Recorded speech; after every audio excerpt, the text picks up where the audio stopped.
This Week in Virology, the podcast about viruses, the kind that make you sick. From Microbe TV, this is TWiV, This Week in Virology, episode 1135, recorded on July 26, 2024.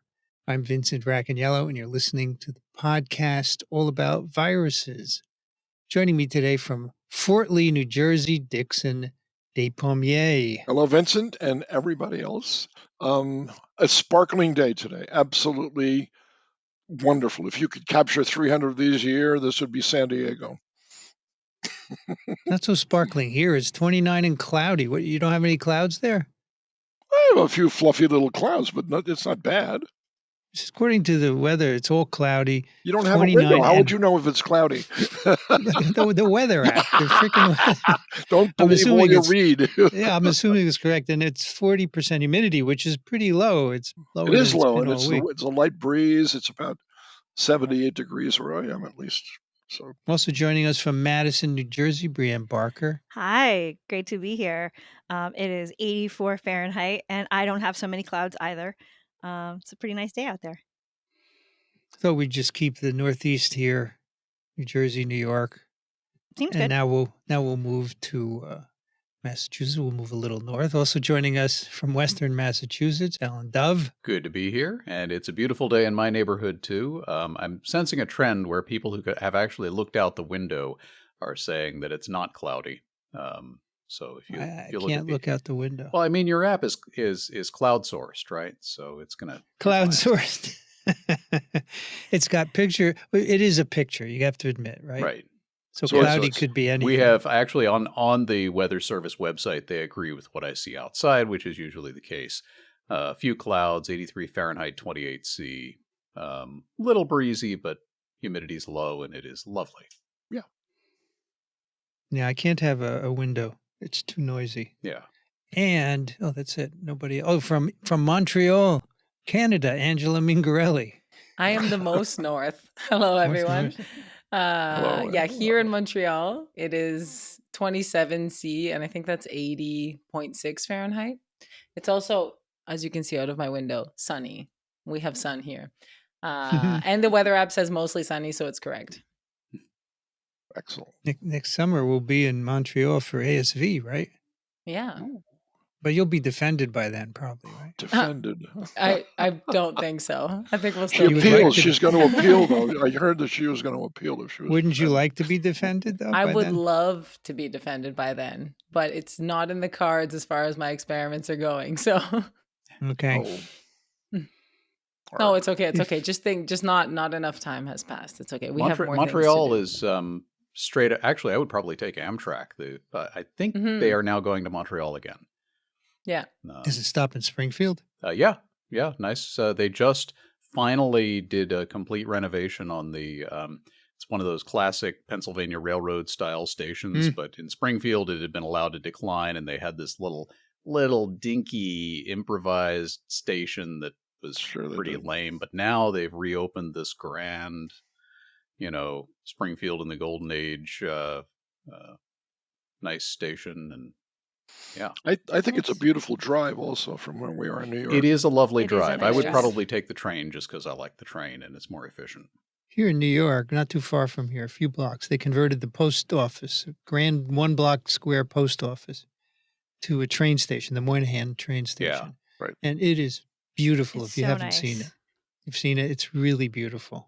Yeah, because New York had a gorgeous train station that they picked up and threw away in the 1970s. They dumped it in the Meadowlands and built that little thing, Penn Station, which, Penn Station is horrible. Unfortunately, I go to the horrible part of Penn Station. My trains don't leave from Moynihan. But, I mean, I've talked about this before. It's just so stupid. They post the track 5 minutes before the train leaves. That's true. Right? In some countries, it's posted months. Exactly. Nobody does it like Penn Station, New York. And then, with good reason. Then suddenly there's a mad rush for a narrow stair to walk down to the train, and hundreds of people squeezing through. Everybody's rude, right? The It's thing that kills me is you have this line, and then people just go around the ends to fill it in, right? They right. don't care. It's just, and they're so rude. They step on you. Horrible, just horrible. That's it. That's train travel. Yes. If you enjoy these conversations, Perhaps We while you're sure riding don't. the train from Penn Station. we would love to have your support. Microbe TV produces many science programs, and we are a nonprofit entity in the U.S. So we depend on your donations to keep us going. We don't do ads. We could, but I don't like them. I think they're intrusive to learning. And so I thought from the beginning we would depend on your support. And so far it's worked. So if you like it, you know what they say, if you like something, you'd want to support it. So go to microbe.tv/contribute. We have a few ways that you can help us out.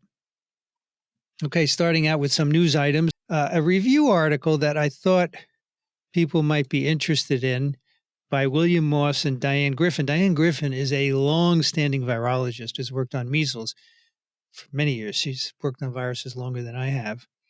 And it's in the Journal of Virology called What's Going On with Measles.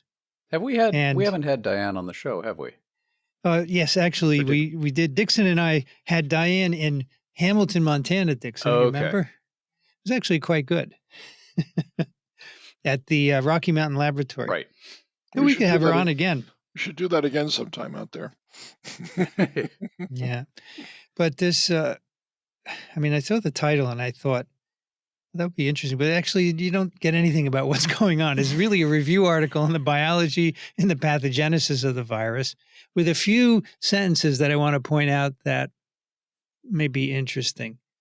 So in the abstract, the last sentence says, although the primary cause of failure to control measles is failure to vaccinate, waning vaccine-induced immunity and the possible emergence of more virulent virus strains may also contribute.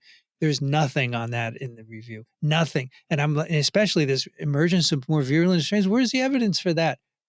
So there's nothing on it. But nevertheless, there are some good parts. And in particular, measles cases are going up again. They declined during COVID for various reasons. 2019, the U.S. had 1,274 cases, and then they went down during the pandemic, but now they're going back up again. Globally, 2023, 322,216 cases and 167 in the U.S. this year. So, and most of those are failure to vaccinate and importation of infected person, as we have talked about here on multiple times, case here and a case there. Do we know that's the cause of it? Do we know why, Vincent, in 2019 there was such a spike in cases in Africa and even in Europe? Am I missing something? Or it seems like there's like a sharp decline after that. I don't know, previously to 2019 they don't have data, but this is what, figure 1? They have that. There's a there was a steady increase until 2019. There is there's increasing vaccine hesitancy, all caused by the Andrew Wakefield situation. But there's an accompanying article that I'm going to tell you about, which says that socioeconomic factors also come into play outside the U.S. Yeah. Yeah, I was going to say, in most of the African countries, I think what you're seeing is a combination of the socioeconomic issues that have been there for a long time, escalation of some regional wars that were during that time period, and perhaps increased reporting. Yeah, I guess it would just be interesting to see pre-2019, because this makes it look like it was like very high. Maybe it was already that high consistently, right, and then dropped during the pandemic. They mentioned that it was sort of the average was 208,000 cases, and in 2019 it was doubled. Yeah, but they don't show that in the graph. Seems like a lot. So towards the end, or maybe the middle, there's a short paragraph on measles virus persistence, and I wanted to mention this because it's relevant to COVID. They write, although infectious viruses cleared quickly, recent studies show persistence of measles virus RNA for months after infection. This is an acute disease, right? It doesn't last very long, yet RNA can be found for months in blood, urine, nasopharyngeal specimens for at least 3 months after infection in children and 6 months after experimental infection in macaques. And she has known this for years. And it's, we see persistence of RNA in COVID and people get all bent out of shape, but it's nothing new, right? We know this. And all you have to do is go into the literature and find this out. So I wanted to point that out. Yeah, I actually really appreciated a lot of things with this review. I felt like it was sort of a good digestible size to maybe use in classes and things like that. Yes. But I actually really liked this particular section because it was nice to have all of those references in one place. Yes. So Vincent, Definitely. the RNA molecule is one thing, but the whole virus is another. What is the latest after the acute phase that you can recover viruses? Plaque acid. Yeah, not during these 3 months. I think a few weeks A few weeks after the onset. So Yeah. what is your explanation then for the persistence of the RNA molecule, but not the entire virus? Yeah, I think pieces of RNA just lie around, and So why is that a problem? it's not. That's But what I thought. diagnostically, you may think, with COVID, we thought, right. PCR positive for 3-4 weeks. They thought, you have to stay home. No, Okay. you don't have to stay home. Okay. And the problem with COVID, of course, is that we couldn't do infectivity assays readily because you need BSL-3 labs. So people just said, okay, we'll do PCR, and it was misleading. And nobody thought about the fact that, well, maybe some people did, but not enough people I think we thought. discussed it at the time. We Yeah. did. Mm-hmm. We did, but not enough people listen. There's also something that always occurs to me in these discussions is we've only been able to look with this sensitivity at RNA, viral RNA, for a few years. And what we're seeing is with measles, with SARS-CoV-2, with some other viruses we've talked about, RNA can stick around. And one possibility is what Vincent just said, that RNA just is stable and is sitting around. Especially maybe if it has a secondary structure that helps preserve it. But I always keep wondering, there's an awful lot we don't know about cell biology, and there's an awful lot we don't know, especially about the immune system. Mm-hmm. And I'm thinking about things like, in bacteria, the CRISPR-Cas system, where bacteria are storing copies of past infections in the genome and expressing them. We don't know that isn't happening. I'm not saying it is. I'm just saying it always occurs to me like maybe we're transcribing this stuff somehow and we just haven't figured out how yet. So if they look for RNA and they find snippets rather than whole lengths, isn't that the way to tell whether or not you're going to get a virus particle or not? So why don't they sequence the whole RNA part? Well, it's hard, right? It's a lot of work. It's costly, and the easiest thing would be to look for infectivity, and they just for SARS-CoV-2 they don't do Couldn't that. it also just be like from an immune perspective, Brianne? Maybe you can chime in. Like the phagocytic capacity of all of the phagocytes that are around, dendritic cells, macrophages, whatever, APs, not even just APCs, just like all cells that are mopping up like the RNA itself or like leftover dead cells. If some of that RNA is seen as non-antigenic or non-immunogenic, then it's not even stimulating an immune response. So it'll kind of just sit around either within cells or potentially in the interstitial space or somewhere. I don't know where this RNA is specifically. I don't even know if that's known, but who knows? Yeah, the party's over, but there's still some onion dip on the chandelier. Exactly. They're just hanging around the walls. There's like dirt on What is that from on the chandelier? I feel like that was a line in something, but I don't know. Oh my gosh, that's really good. That's a good title for this episode. We're not even on to the episode subject yet. Right. All right, one more thing. The last sentence of this review is, are currently used attenuated measles vaccines are highly safe and effective, but new vaccines and diagnostics would help achieve a world without measles. Why? And what do you need to be new about? I would really like you to tell me what you need new, but they don't. So does anybody understand why measles can become, in the cerebral world, a latent viral infection that can lead to SSPE? Do we know? That's very interesting. We were about to have people on TWiV that will talk about that. Good. Yeah, it's very interesting. It gets in the brain, but it's no longer infectious, but it can still move cell to cell by fusion. That's and they're non-infectious particles. So Roberto Cattaneo has just published a very interesting paper. I'm hoping to get him and a few people from his lab who They got, this is very interesting. I'll give you a clue. They got the entire brain of a child who died of SSPE. So they could slice it up and sequence each slice and figure out what was going on. Very, very interesting. Okay. Kind of gruesome, right? Yeah. But Well, yeah. Kind of gruesome. Yes. it is gruesome, yes. But, Yeah. you know, Of it's course, medicine. in the lab, you could grew some, but not all. Right. But, yes.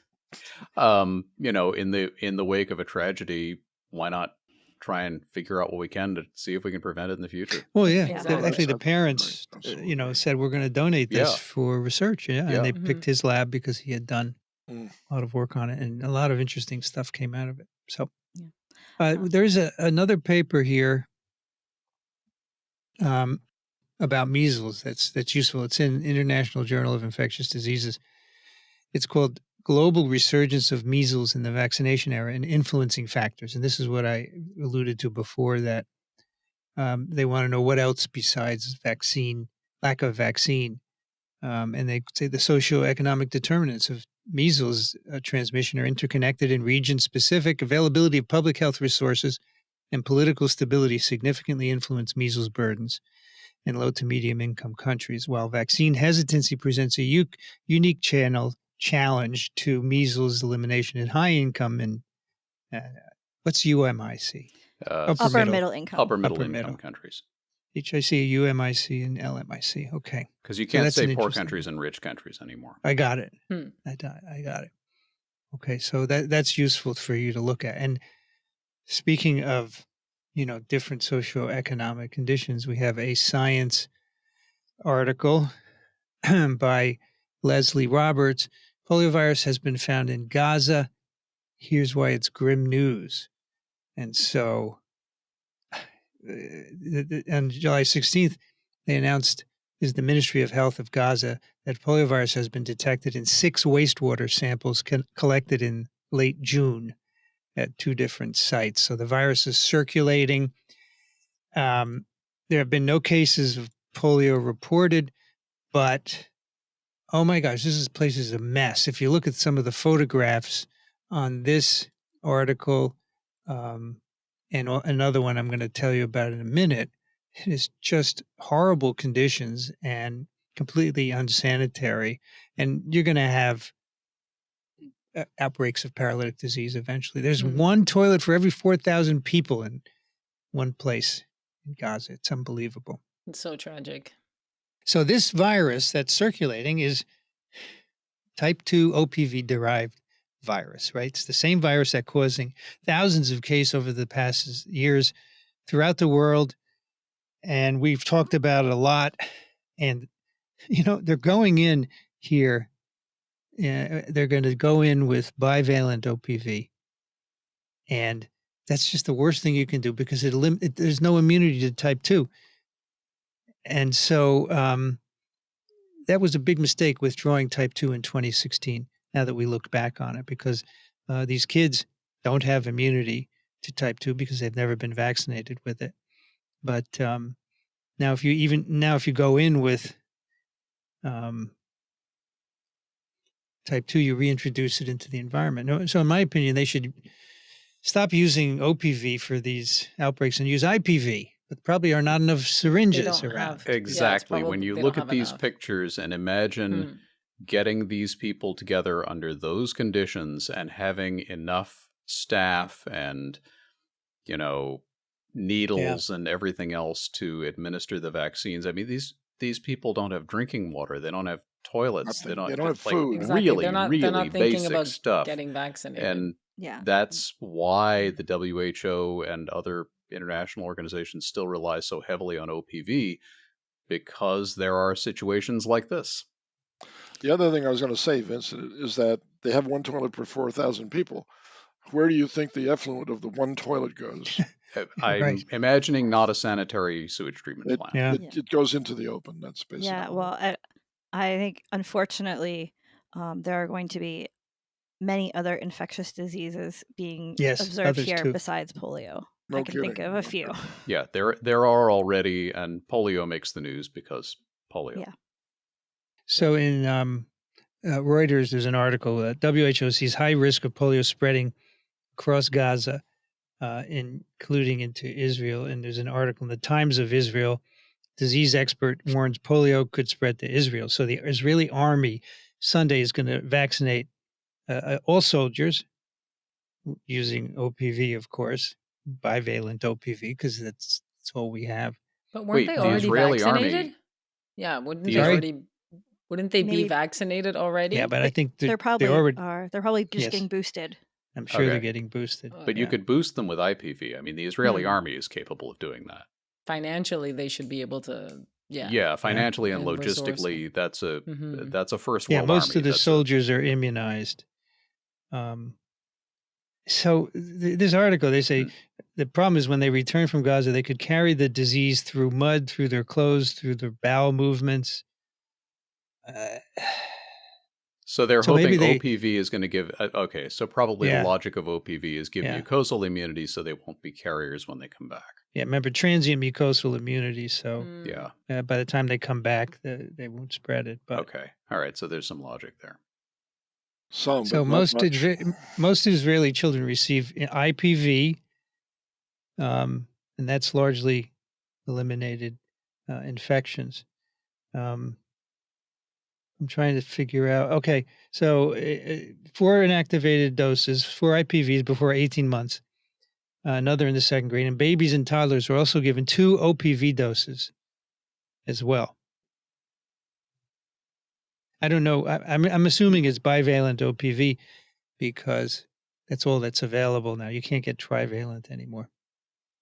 But anyway, it's really a big problem, right? And it's linked to withdrawing the type 2 component back in 2016, which is unfortunate. Okay, there's another article, which is in AP, Associated Press, and it appeared back in June. In the searing heat of the Gaza summer, Palestinians are surrounded by sewage and garbage. I think we actually mentioned this a while ago, but this is full of photographs of the situation. I mean, people are trying to get fresh water, and there's just mud and garbage everywhere. And one guy talks about drinking contaminated water, but basically, this article said there are going to be disease problems, and now with polio, we're starting to see that. It's really they even said that situation. there were cases of cholera.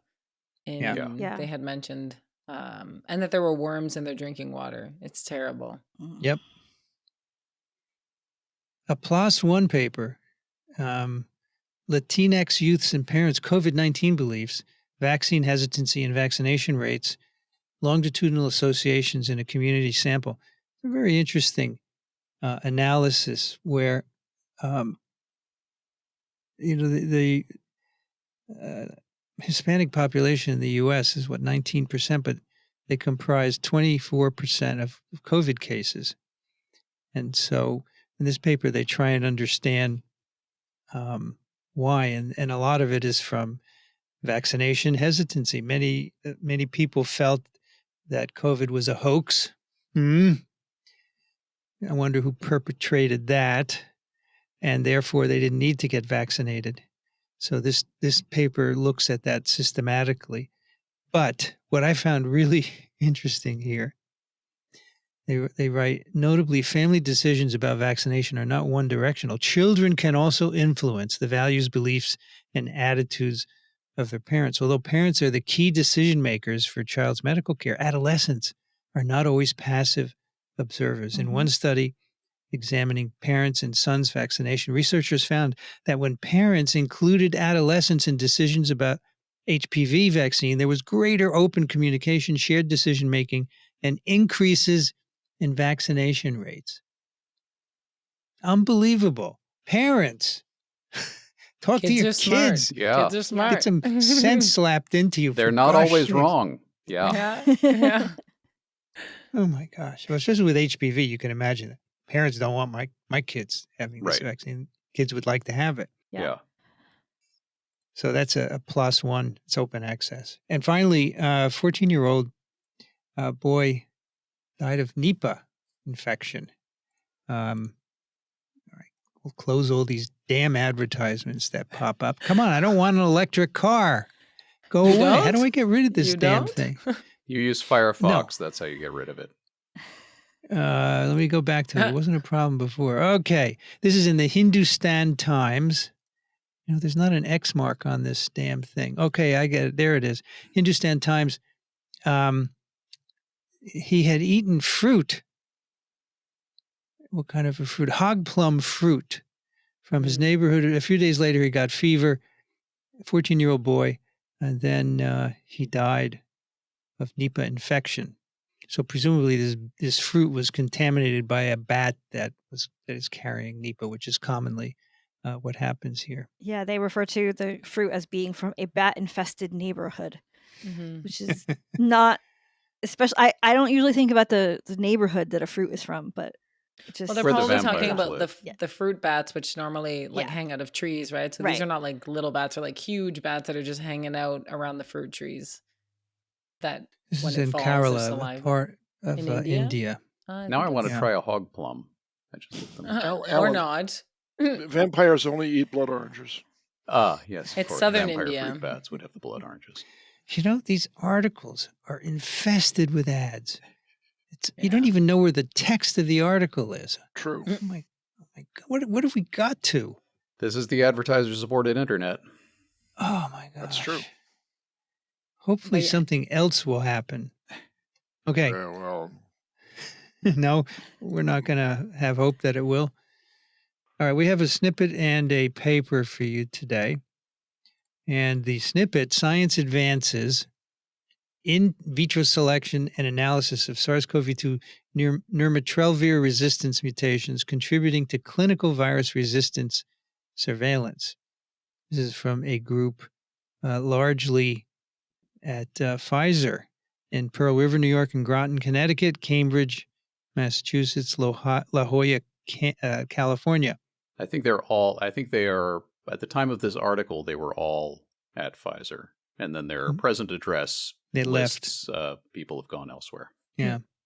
First author is Yao Zhu, and the corresponding author is Rhonda Carden.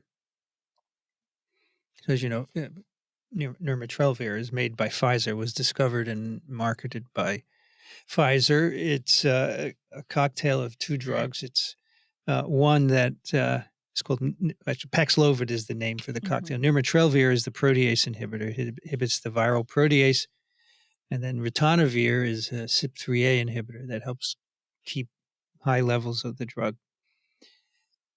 Incidentally, ritonavir was discovered as an HIV antiviral and it now is repurposed in many combinations to inhibit this liver enzyme that turns over drugs. It's very interesting.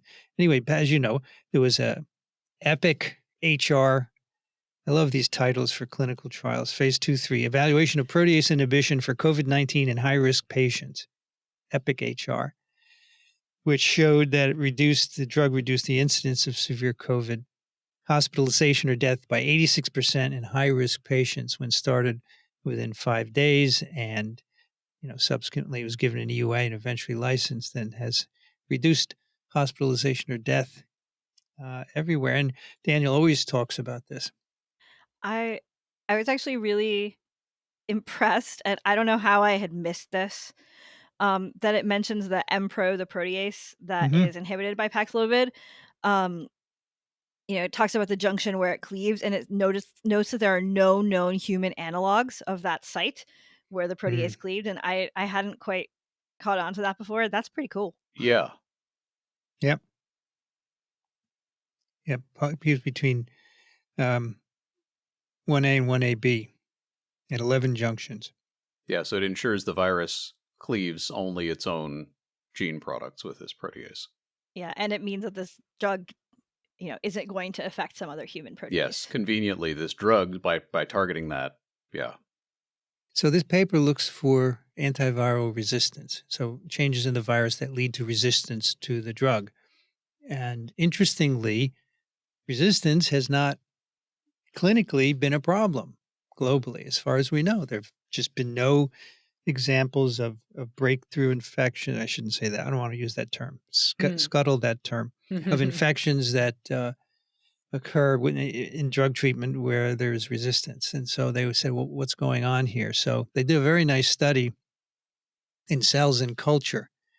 And one thing that I learned here, among many things, is that cells in culture have a efflux pump that pumps the drug out.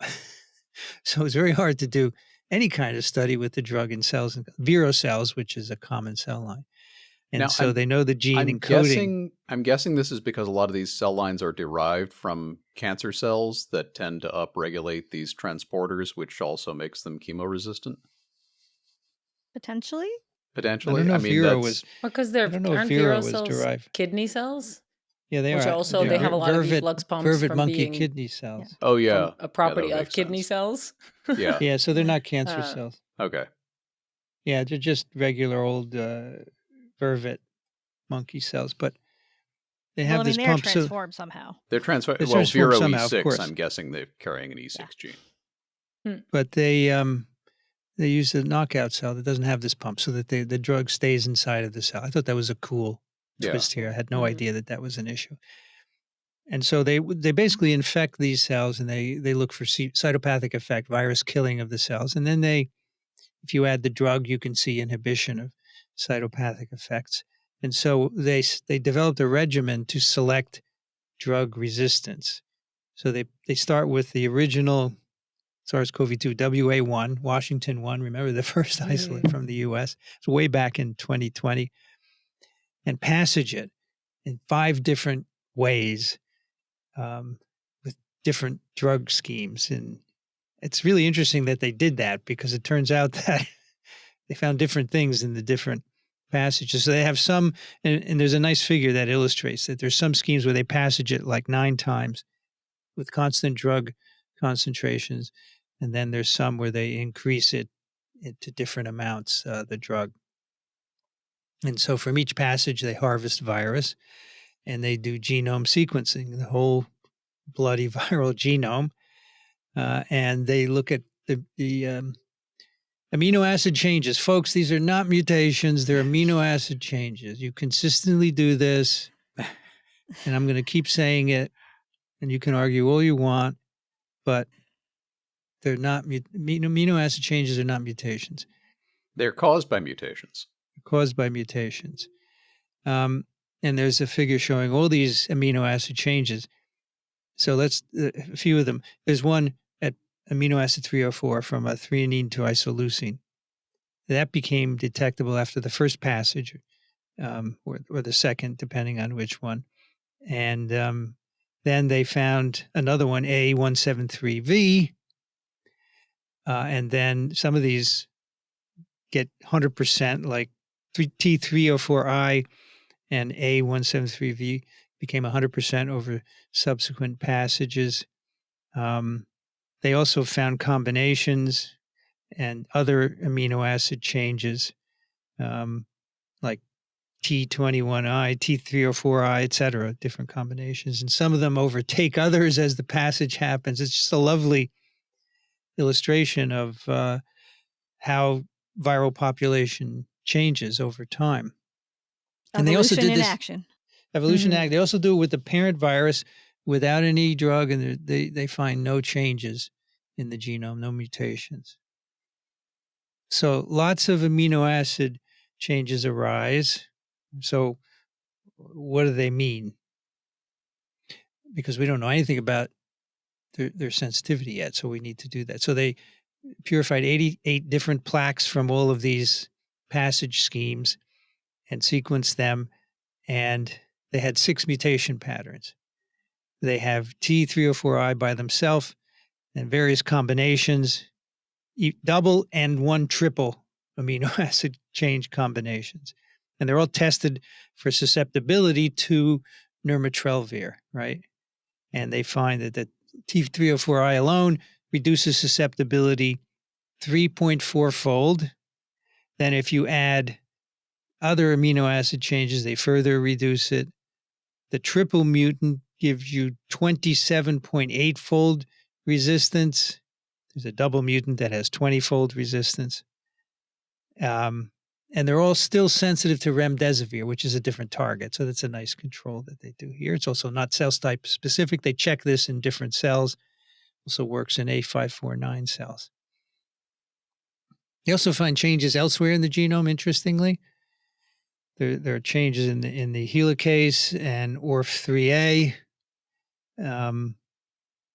They think they may have a role in replication and maybe fitness, but they're not quite sure. They don't really look at that.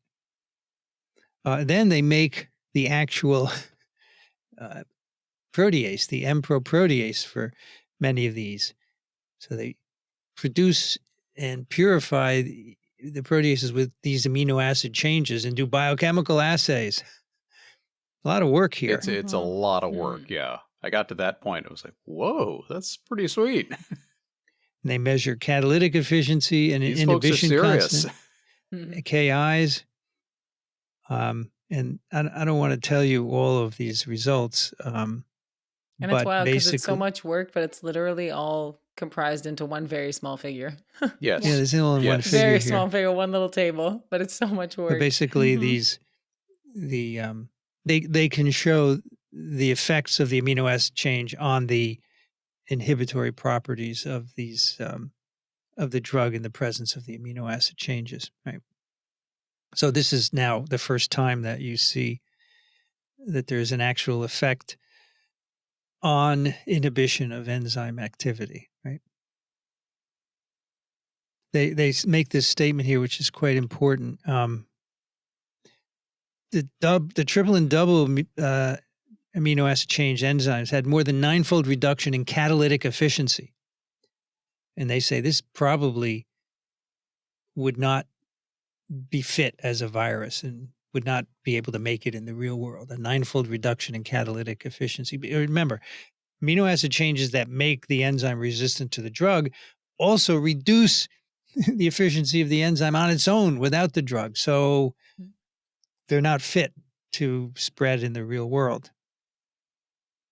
They also do structural analysis. Oh my gosh. They solve crystal structures of the protease with and without the drug to see what kind of changes are going on that would, some of them prevent nirmatrelvir from binding, others don't, and there must be other changes involved with that.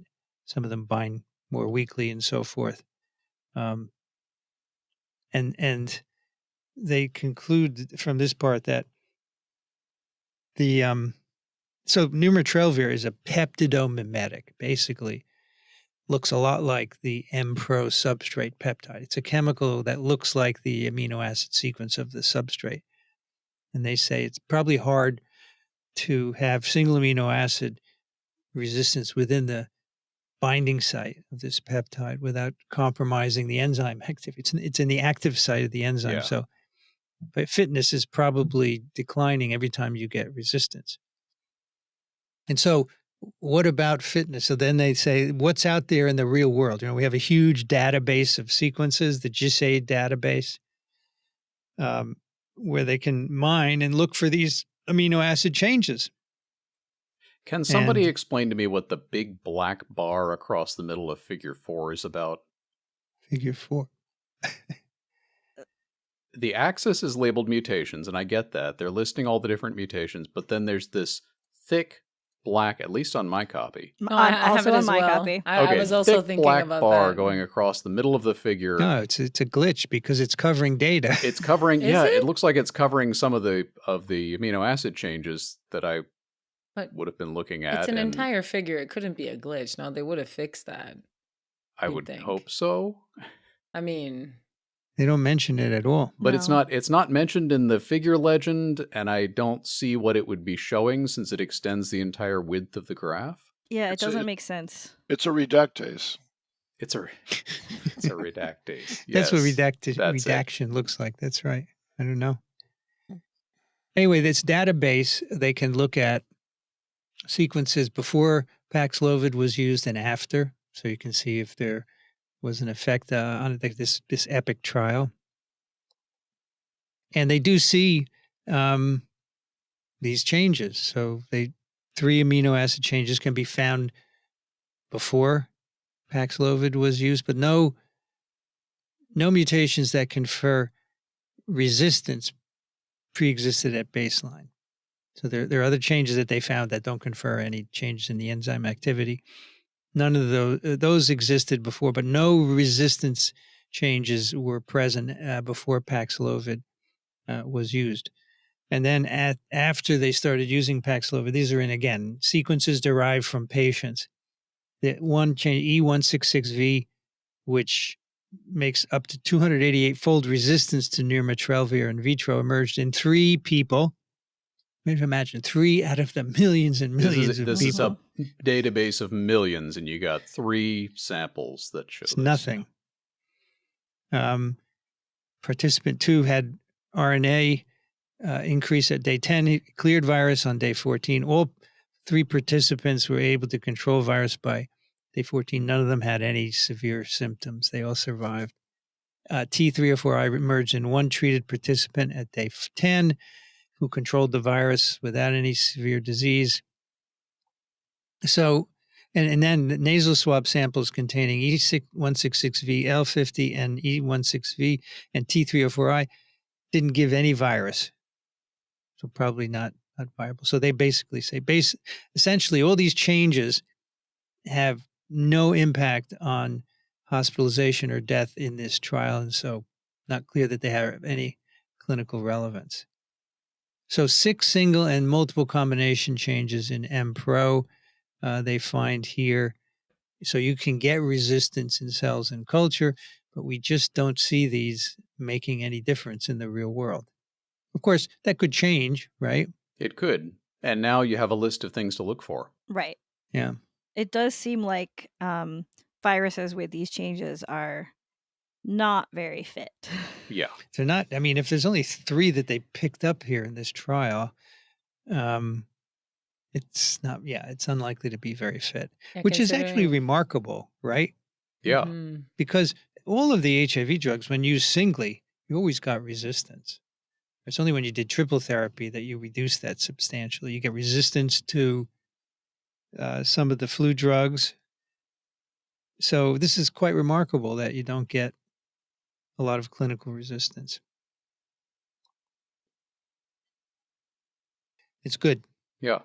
As well. I don't know that you see it for remdesivir either, or molnupiravir either.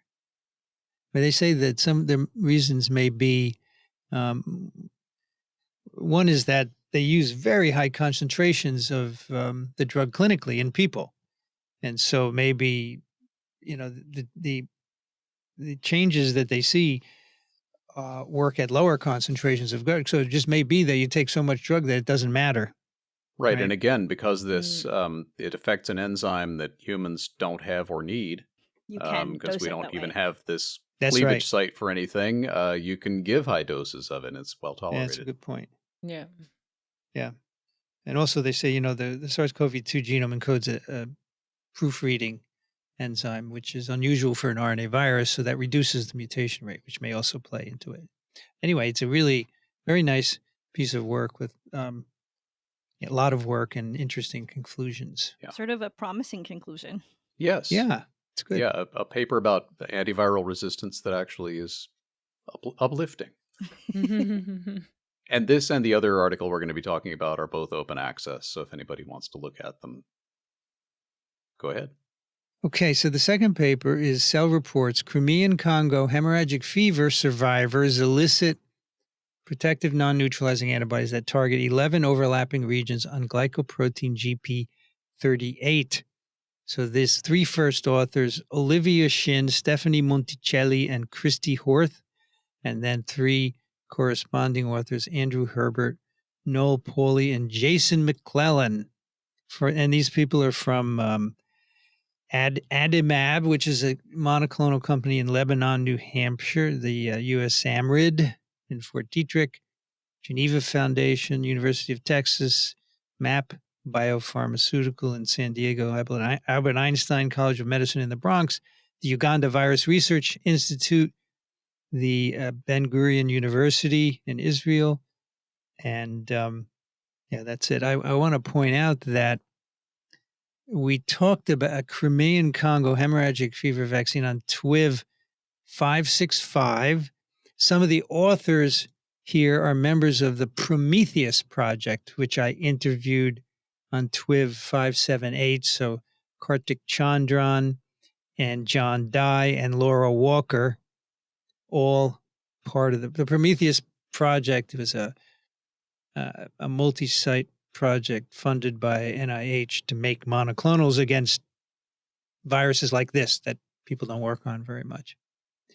And then John Dye was also on TWiV at USAMRIID, where Rich and I went down there to do that TWiV. Okay, Crimean-Congo hemorrhagic fever virus. It is a bunyivirales member. Yeah. Bunyivirales This is a weird virus. It's an envelope virus with 3 negative sense pieces of RNA, small, medium, and large, and causes this disease, Crimean-Congo hemorrhagic fever. And the 3 negative sense pieces of RNA are also circularized when they come in, right?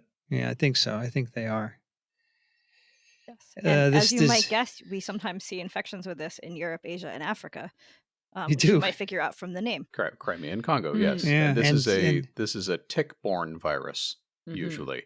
It can also be acquired by blood-to-blood contact, and sometimes you see infections in medical workers, but most people who get it from a tick bite. So if you get normally bitten, coming from animals, if you are outdoors, really anywhere in the world, you take your pick. But for Crimean-Congo, anywhere in Eurasia, this thing's pretty widespread, and into Africa. Well, it's in a lot of ruminant species like sheep, cattle, goats, etc. That then the ticks feed on the ruminants, and then then on us, they bite us. Similar to Lyme's disease from other tick-borne. Have you ever seen a case of CCHV in an animal, Angela? Can you imagine if I had? No, definitely not. Is there a wild reservoir host for this? I know it's in ruminants, but I'm not sure about like wildebeest. It just says wild animals. Yeah.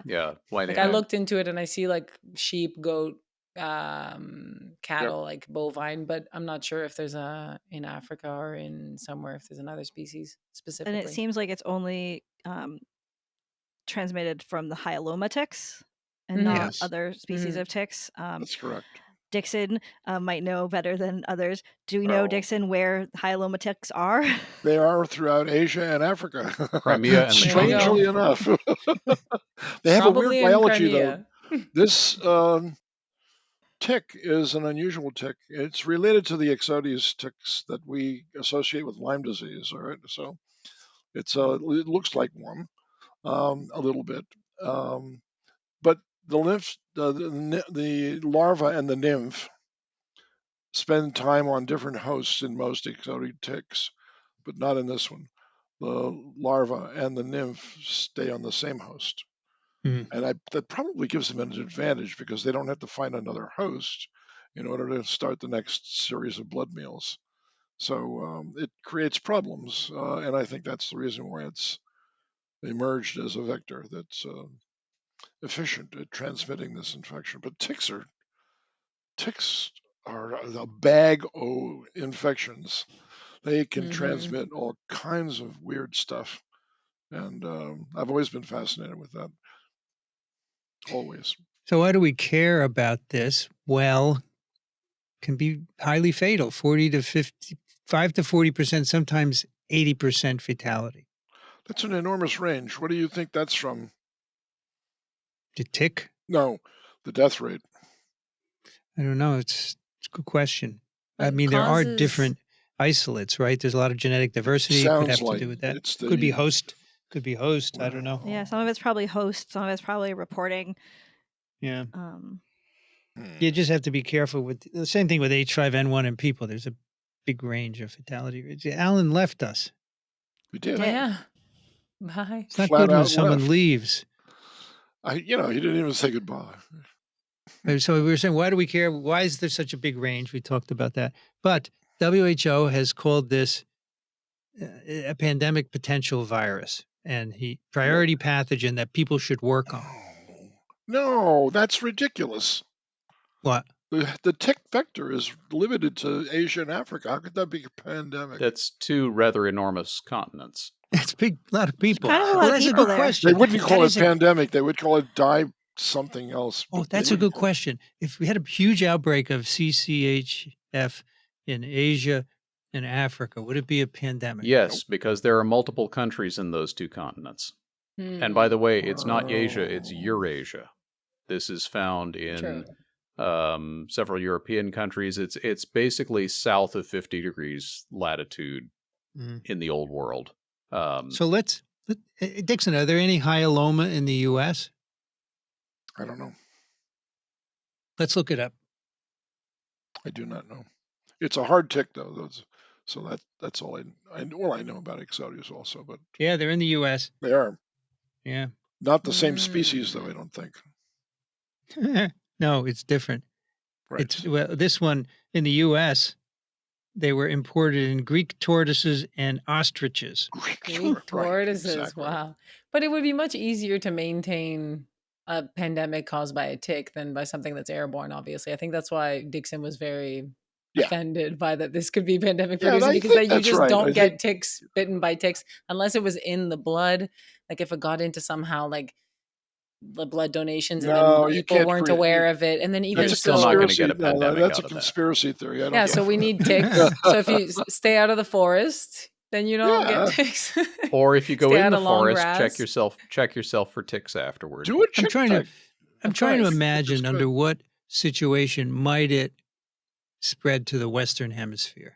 Right. That actually is not that hard to imagine. You just import an infected tick, or you import an infected animal and find out that it can spread in other tick species. That I could totally picture. Well, I don't think it has to go. I don't think it has to be in the Western Hemisphere to be a pandemic. Well, no. But Vincent is trying to figure out how it could get truly global. It's an interesting question, right? If we haven't seen it in the Western Hemisphere, so if there were raging outbreaks in Asia, Africa, Europe, how could it spread to the U.S.? I think this is a rural disease, to be honest.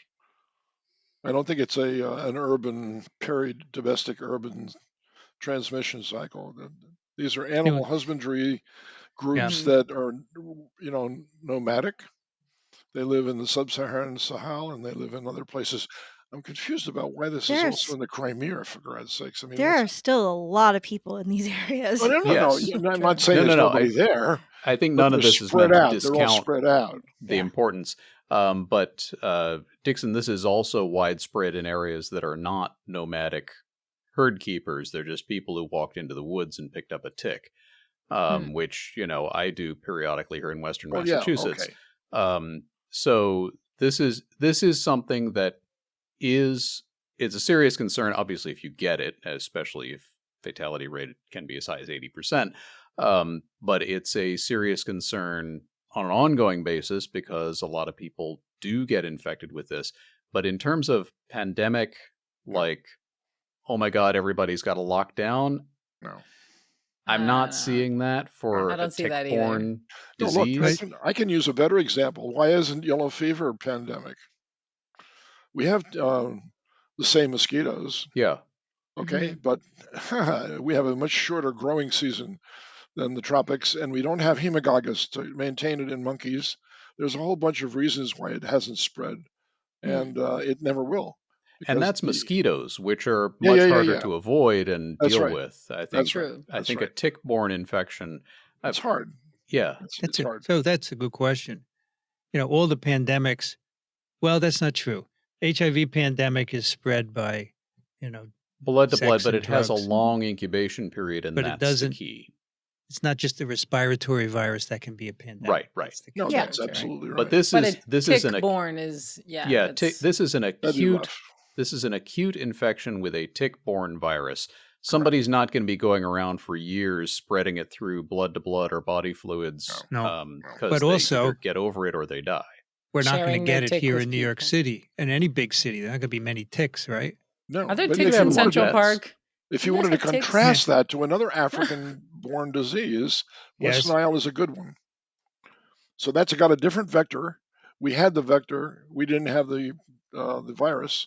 and then the virus was introduced, and then after that Yeah. it was. And Now see, it's the way here I look forever. at it is that mosquitoes can bite anyone, No, but that's not true. ticks, you have to go to a certain place to get a tick, Oh, I see right? what you mean. All right, On okay. 7th Avenue, I can't get a tick on 7th Avenue, but I could You get want to COVID bet very you can get easily. anything on 7th Avenue.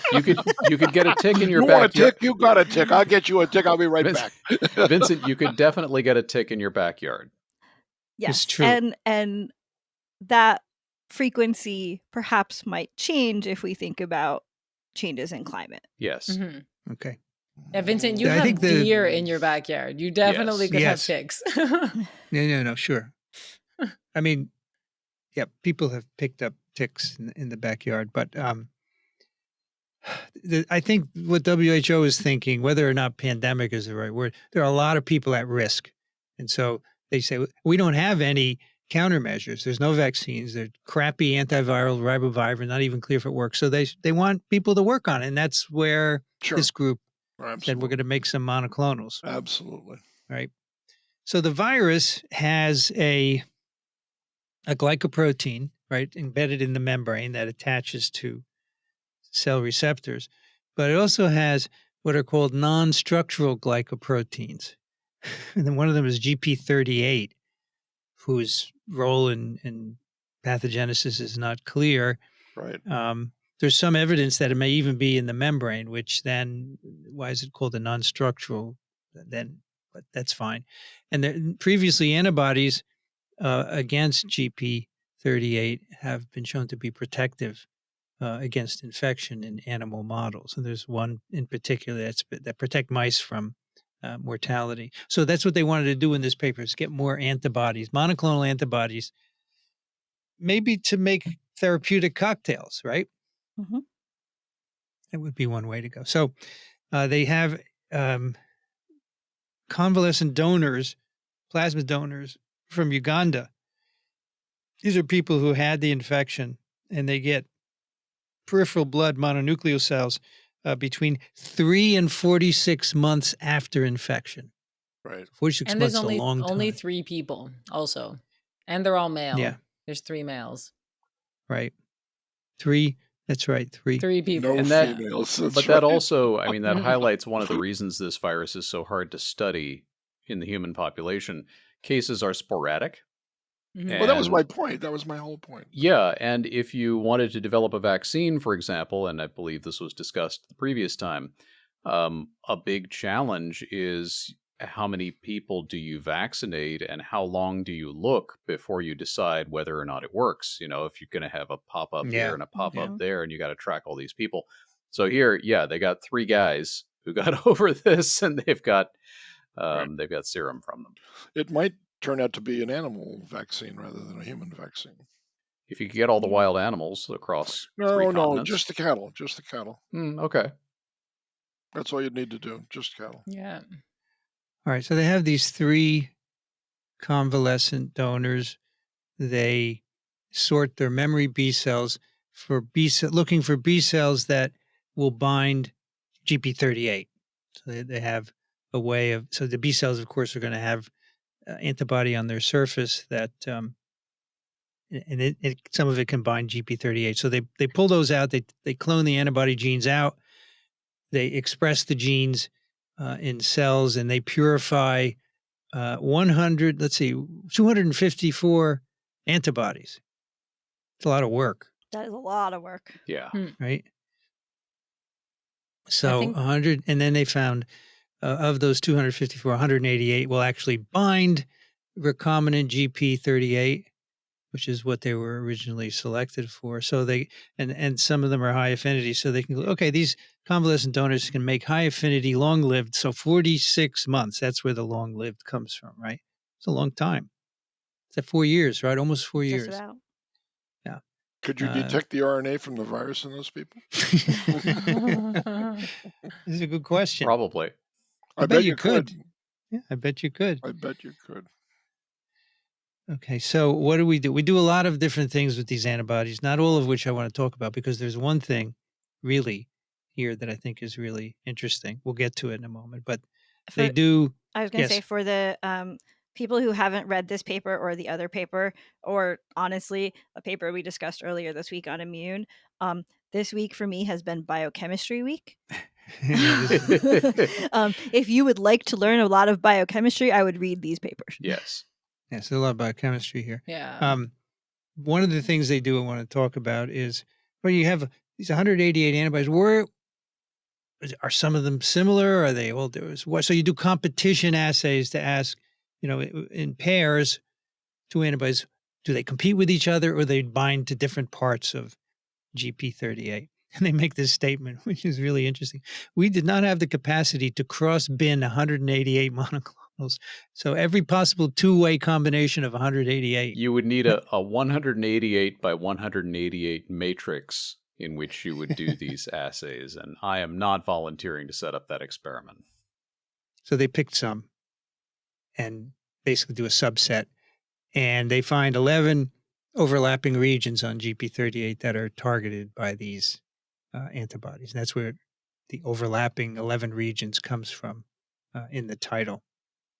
And then they want, so these were made using GP38 from a laboratory isolate. So one thing I didn't tell you, there are a number of different clades of the virus. There are 6 genotypes, clades, and they're different places. Some are in Africa, Asia, Europe. So they use just one for this. So they want to know, do the antibodies bind more than one clade? So they pick a few of these. They pick a few different virus isolates from different parts of the world that are different clades, and they look to see how much these antibodies will bind to multiple representatives of clades. And so what they find is that 80% of the 188 antibodies bound GP38 from all 6 virus isolates that they tested, right? So GP38 isolates from specific viruses. 8% bound 5 out of the 6, and the remaining bound 4 or fewer. So a good number bound many GP38s from different clades. So that's cool, because you would like to have a cocktail that could work for every isolate, not just in one place, right? So you don't have to make more than one. Also kind of helps you prevent resistance mutations. Yeah. Which seems to be something the immune system is doing too. I mean, you surveyed three people, and you've got 188 different antibodies, and they're binding to 11 different epitopes on this. I mean, it's like the virus is this moving target that the immune system is trying. It's not a moving target. It's just the immune system is trying different angles on it, and you got to have this combination in order to get the job done. All right. So now, some biology. Can these antibodies block infection? So they do a number of assays. First, they use virus-like particles with GP38 on them. None of these antibodies block infection of cells with virus-like particles. So then they say, okay, let's use the real virus, authentic CCHFV. None of the antibodies block infection. So none of these are neutralizing antibodies. And they say, well, maybe we're using the wrong cell type. So they try a different cell type. Because they were using viros, right? Which weren't even human cells, I guess. So maybe justified. So none of them neutralize any of these isolates in any cells that they tested. This was a rough few weeks in the lab, I'm sure. It's almost like antibodies do things other than neutralization. Yeah. Imagine. Well, that's actually why I picked this paper. I want to really nail that point home. But before we get there, they now determine the structure of these antibodies bound to GP38. And they find that they bind to regions comprising these overlapping 11 regions that I told you. We don't need to get into the details. I have to say, figure 6 was extremely intimidating. I saw it and I was like, okay, this is past anything I know. I was like, but the point is that you can use structure to find where each antibody is binding. And they're all attaching at a similar place, but in overlapping regions, right? Mm-hmm. Okay, then we get back to biology. I don't know. I would have put the structure before the neutralization, actually, Mm-hmm. because now, how about in an animal model do these antibodies work, even though they're not neutralizing? Because some people would say, they're not neutralizing, throw them out, let's start over. But they That's said, right. no, let's right. try them. So they have 6 lead antibodies that they picked. They have an immunocompromised rodent model of CCHFV challenge. And these are type 1 interferon receptor knockout mice. Hmm. They challenge them with 100 plaque-forming units of virus and treat them with 1 milligram of antibody 1 in 4 days post-challenge. So they have a previous antibody that gives partial protection, 40% protection against lethality.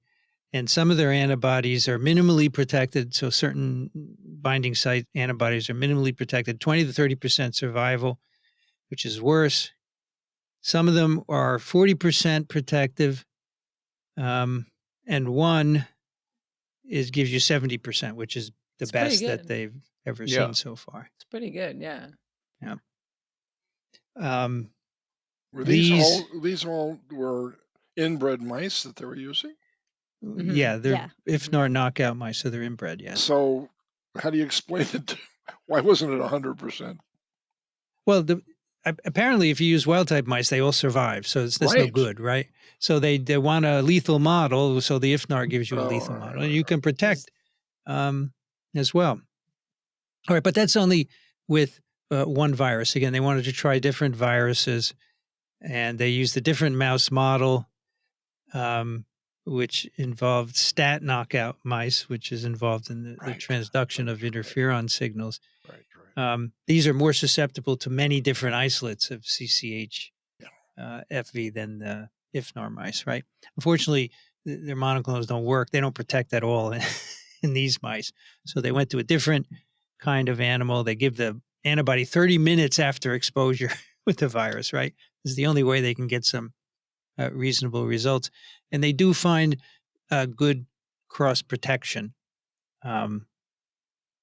So 2 antibodies that target 2 different parts of the virus were partially protective against all of the virus. And they identify a few that give you the best protection across isolates. So they have a few candidate monoclonals that protect against all the isolates that could be used for subsequent studies. But again, the point I wanted to make here was that these are not neutralizing. And in some in vitro cell culture-based neutralization assay, asking if the antibodies block infection, they don't. Yet they do protect in an animal model. And the other thing that I found really interesting in addition to that was that they took their antibodies and they had them in these bins, basically trying to say which epitope they were binding. And when they looked at the ones that were most protective, they weren't necessarily all in the same bin. So they couldn't say, oh, antibodies that bind to this epitope are the most protective. Right. And they also saw that it wasn't always the antibodies with the highest binding affinity that were the most protective.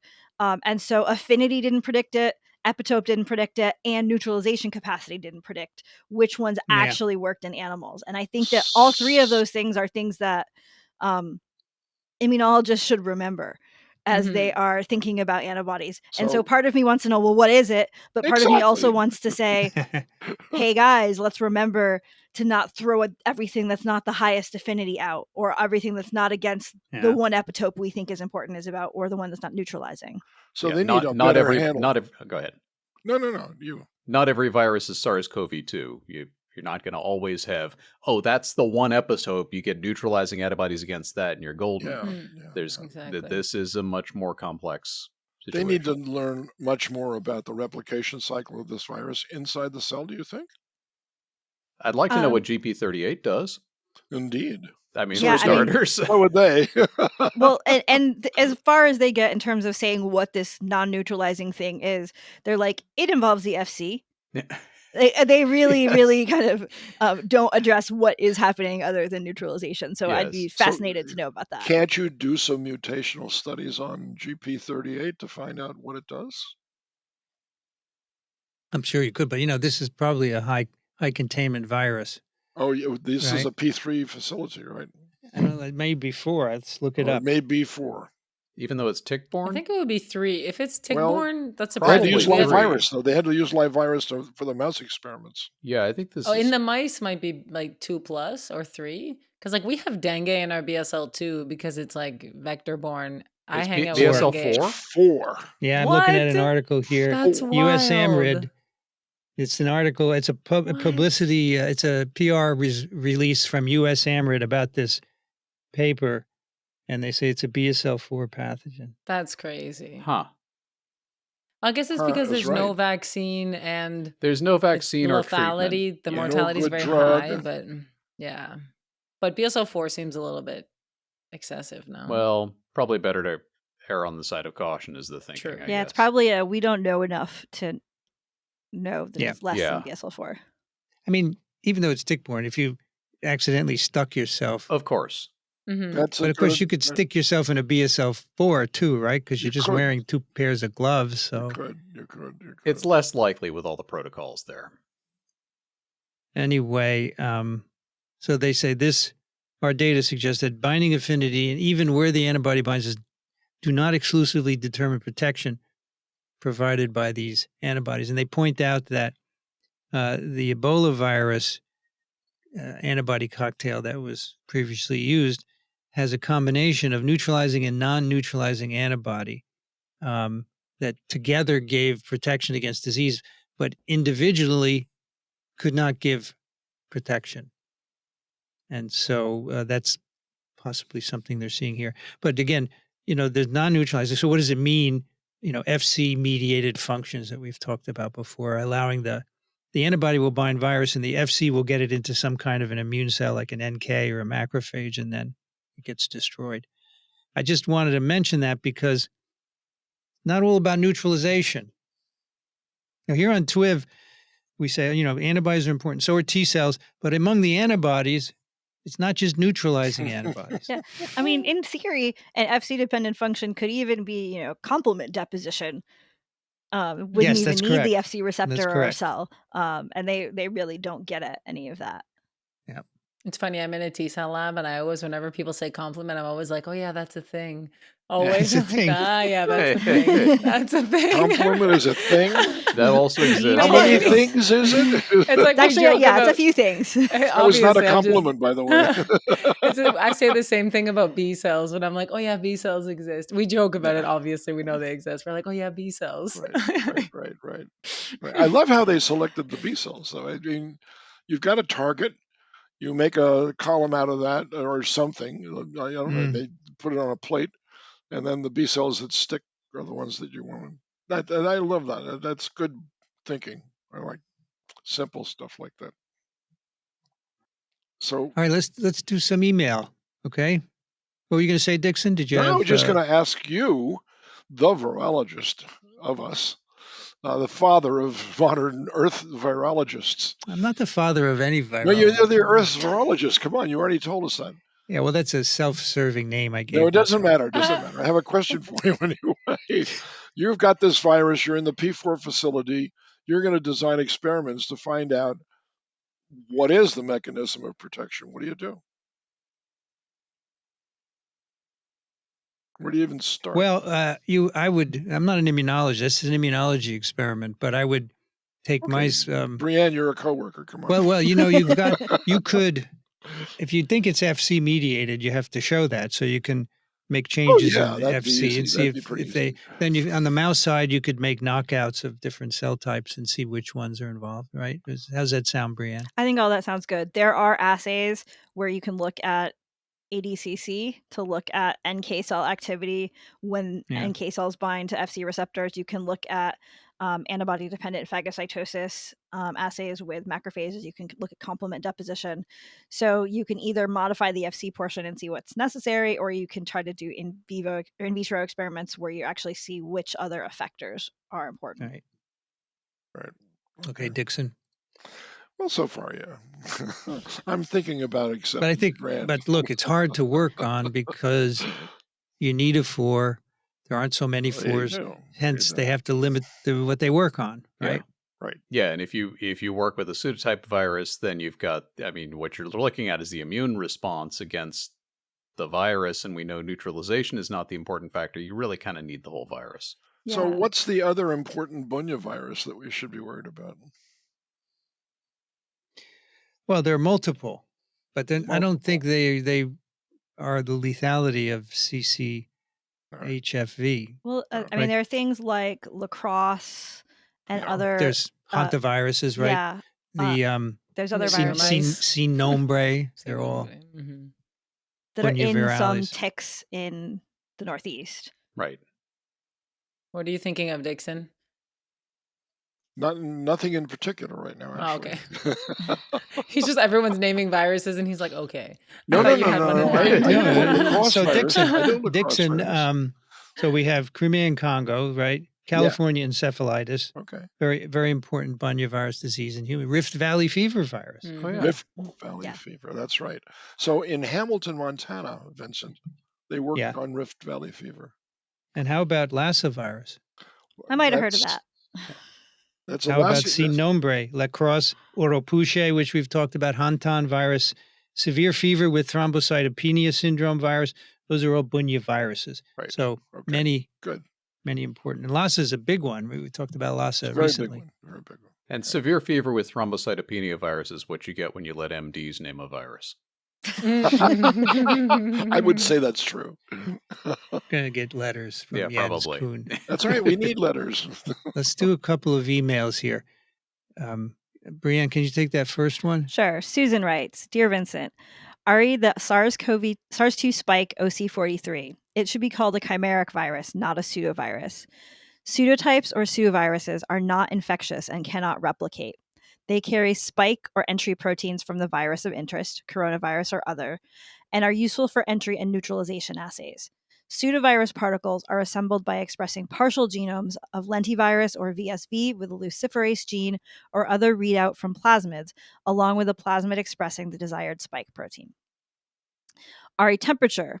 Common cold coronaviruses such as OC43, 229E, and NL63 replicate better at lower temperatures, 33 versus 37. We showed recently, Otter et al. PNAS in Gives a citation. 2024 for 229E and NL63 that this is due to increased innate immune response, interferon, etc., at higher temperature.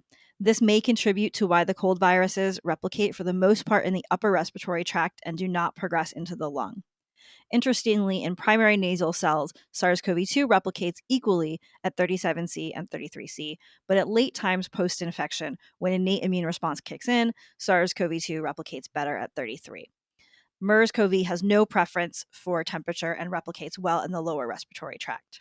This temperature dependence of interferon response was shown previously by Ellen Foxman for rhinovirus, and this is from Susan Weiss.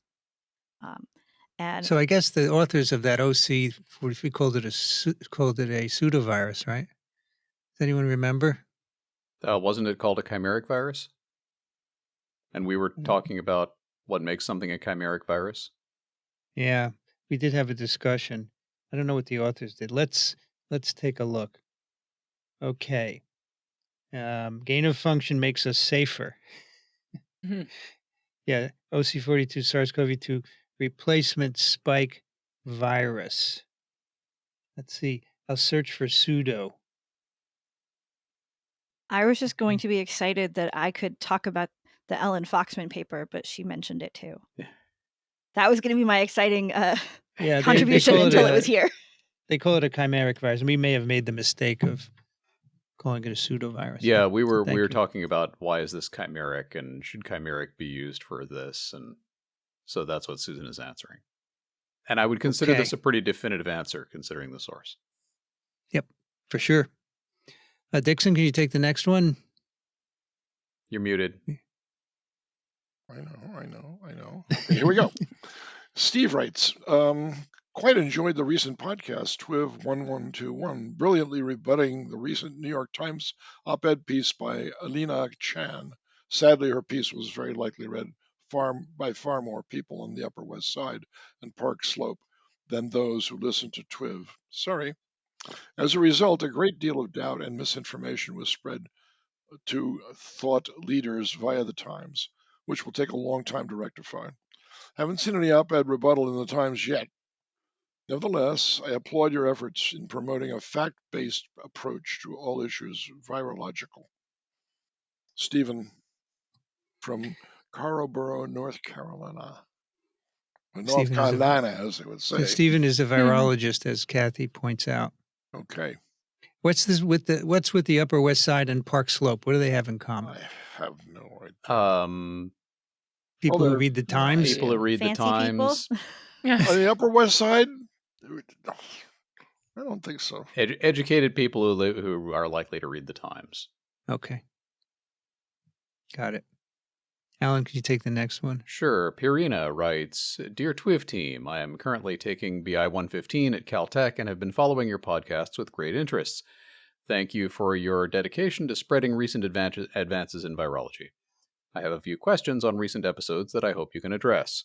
On TWiV 1119, gene editing latent herpes virus. Regarding the paper on gene editing for latent herpes, simplex virus infection reduces viral load and shedding in vivo. I'm curious about the broader impact of the meganuclease therapy in neurons and other cell types. How does the disruption of HSV genes by meganucleases influence overall cellular gene expression and function? I'm also intrigued by the potential cellular responses and long-term stability of the therapy. Are there known adaptive mechanisms that chromatin undertakes in response to disruptions induced by gene editing therapies? Anyone want to take that? I don't know. I don't That's my know answer. either. Yeah. I mean, they showed in that paper that it seemed to be specific. There weren't any off-targets effect, but obviously you need to look at that more, Yeah. right? I think I missed that episode, so I don't know enough about the paper, but the only thing I can say is that when gene editing therapies happen, that really is some kind of DNA damage. And so we certainly can think of the cell, we know that the cell will undergo sort of this traditional DNA damage responses, and we'll see those changes in chromatin, but I don't know enough about this specific paper. They didn't look, I mean, they did look for some time after the editing, and it's stable and it also propagates, right, throughout the brain, I believe. But they also built in a kill switch to the vector, which would turn off the editing in case that were a problem, right? And what do I remember from that? It worked. It turned off the gene editing, but the modifications persisted for the length of their experiment. And I don't know long term how that would go, right? Right. Methylation, unless you maintain it, it's going to be gone. It's going to be diluted out, I presume. But we're talking about neurons where DNA doesn't replicate, right? Right. Or replicates extremely rarely. Yes. So maybe that's why it's not an issue. Yeah. Right. It's a good question. All right, continuing with the letter, general questions. How do you envision the field of gene therapy in the next 10 years? Do you think we will overcome the barrier of immunogenicity?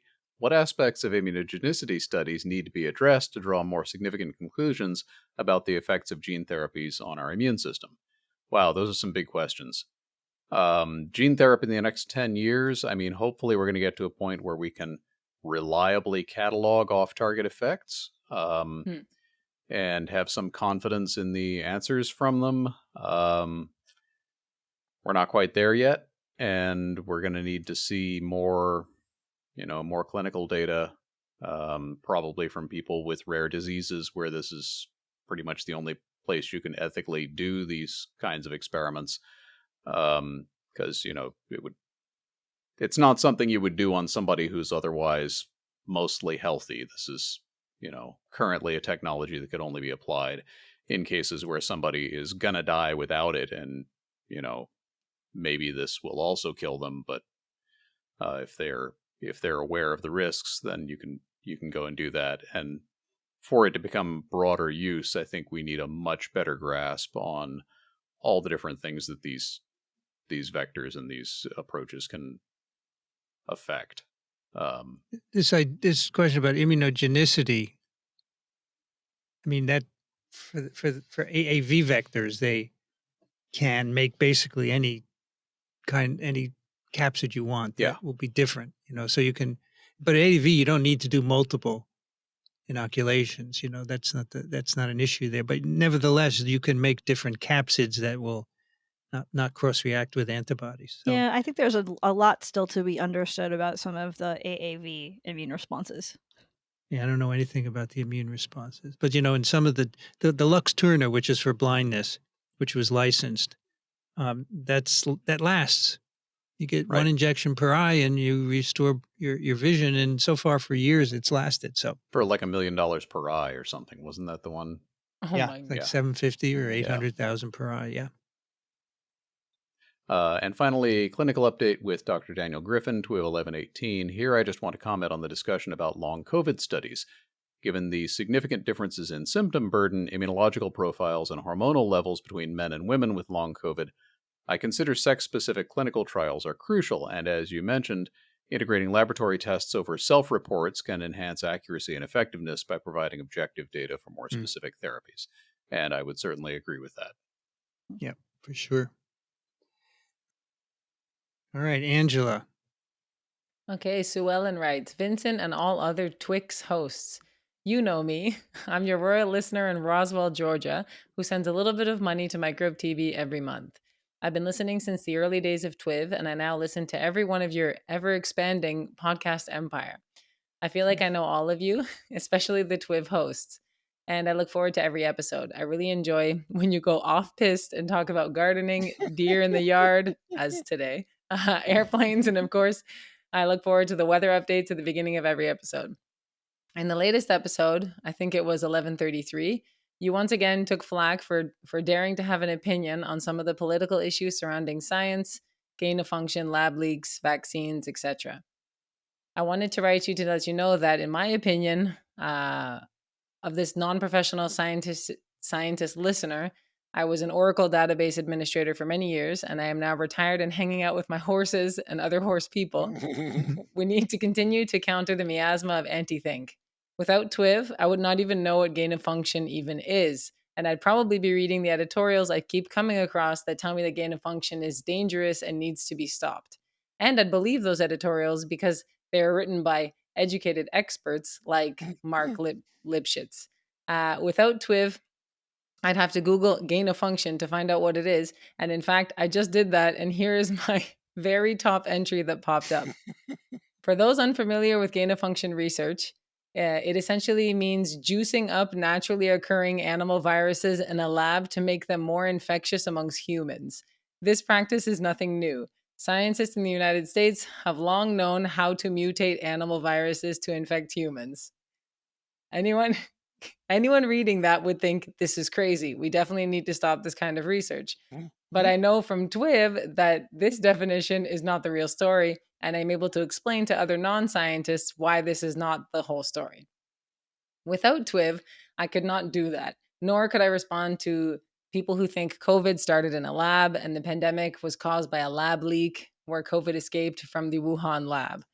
The whole idea behind TWiV and its sister podcast is to bring science to the people, and that means that you do have to discuss the real science behind some of these things that have turned into political talking points. I personally benefit enormously from those discussions, and I do not want you to muzzle yourselves because you might lose a few listeners. We won't. Yeah, of course, no one wants to listen to a podcast host raving about politics, but you don't really do that, not much anyway. Mostly you give people like me who don't work in science every day the knowledge to not only understand the scientific truth behind the subjects I hear about every day on the news, and I almost never hear your side of the argument on the news. Even the New York Times is failing me now. I would cancel my subscription, but I love the puzzles, so I don't read the paper anymore. The fact that there are real tangible threats to science out there, and someone needs to counter that. TWiV and the other podcasts have been doing that for years, and I don't want you to stop. Also, just an aside, you probably don't even realize how much Oh, Vincent, I can't see you're editing it. I can't see it. Thank you. Sorry. Yeah, you probably don't even realize how much you have raised the science IQ of your listeners. I would not even know the people like Paul Offit. I wouldn't know who people like Paul Offit were without TWiV. I knew about Dr. Anthony Fauci before COVID was even a thing. And wait, he did know? Yes, he did know Yes. Anthony Fauci before COVID was even a thing. And I respected him because of you, because you all respected him. This is an extremely valuable service that you provide. And I'm not sure you realize it because you are all top people in your field. But I know, but I need to know who's telling me the true story and who has a political axe to grind. And TWiV helps me do that. Sorry to go on so long, but I've been ruminating over this for some time and felt like I had to get it out. I love all of your podcasts. I would recommend them to people. I recommend them to people all the time. And honestly, if TWiV had been around when I graduated from UConn in 1981 with my BA in biology, I might have gone to graduate school and gotten my PhD in neuroscience, which was my plan at the time. But I didn't really know what I'd do with that advanced degree. And my advisor told me I would just end up teaching an intro biology course. So I abandoned my plan and pivoted to the IT field. Now I use TWiV as my tool to help infect young people with the love of science. So keep on going. What else? Oh, Sue Ellen, listener, supporter, and Twix evangelist in Roswell. The weather, she says, this is like post PS. Weather was up in the 90s, and now for a week it's been sticky and rainy in the mid 80s. All those horses at the barn either have rain rot or hoof abscesses. Ask Dr. Mingarelli to explain rain rot and abscesses. Hey, I can teach you guys too. It's cute. That's an amazing email. So long, so much time was put into that. I got tongue twisted a few times, but thank you so much, Sue Ellen. She's just like holding us up on a pedestal. She's definitely an evangelist of TWiV. Agreed. Yes, thank you. That's Thank great. you. All right, last one. Charles writes, hello, TWiVers 85F 29C in Chapel Hill, North Carolina, with rain in the area. These comments are about the Supreme Court's Chevron and mifepristone decisions. The courts should be involved with matters of law, but have very limited roles in determining what is good science.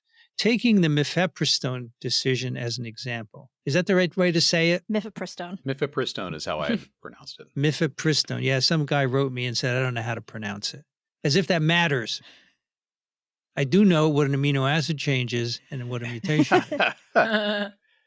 Mifepristone, right? Mifepristone? Yeah. The federal judge, Matthew Kaczmarek, Which I think is pronounced Kaczmarek. Sorry, I'll stop. Okay. It's okay. Overruled the FDA and sided with the Alliance for Hippocratic Medicine and ordered mifepristone off the market. This was an absurd power grab by a judge driven by his religion instead of the law. On appeal to the Fifth Circuit, the ruling was softened but not overturned. On appeal to the Supreme Court, the court did what courts should do, ruled on the law. Kaczmarek was overruled 9-0, not on science, but on law. The court determined that the Alliance for Hippocratic Medicine did not have standing and therefore could not bring the case to court.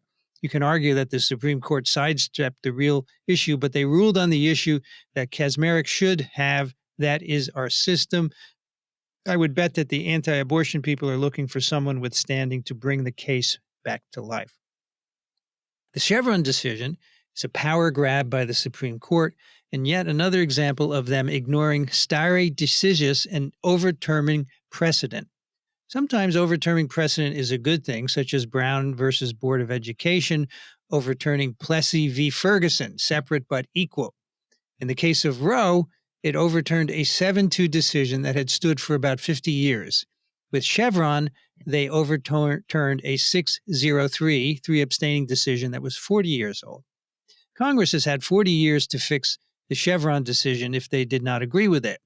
To expect Congress to be able to write specific laws on scientific matters or for the courts to decide scientific matters is a boondoggle waiting to happen.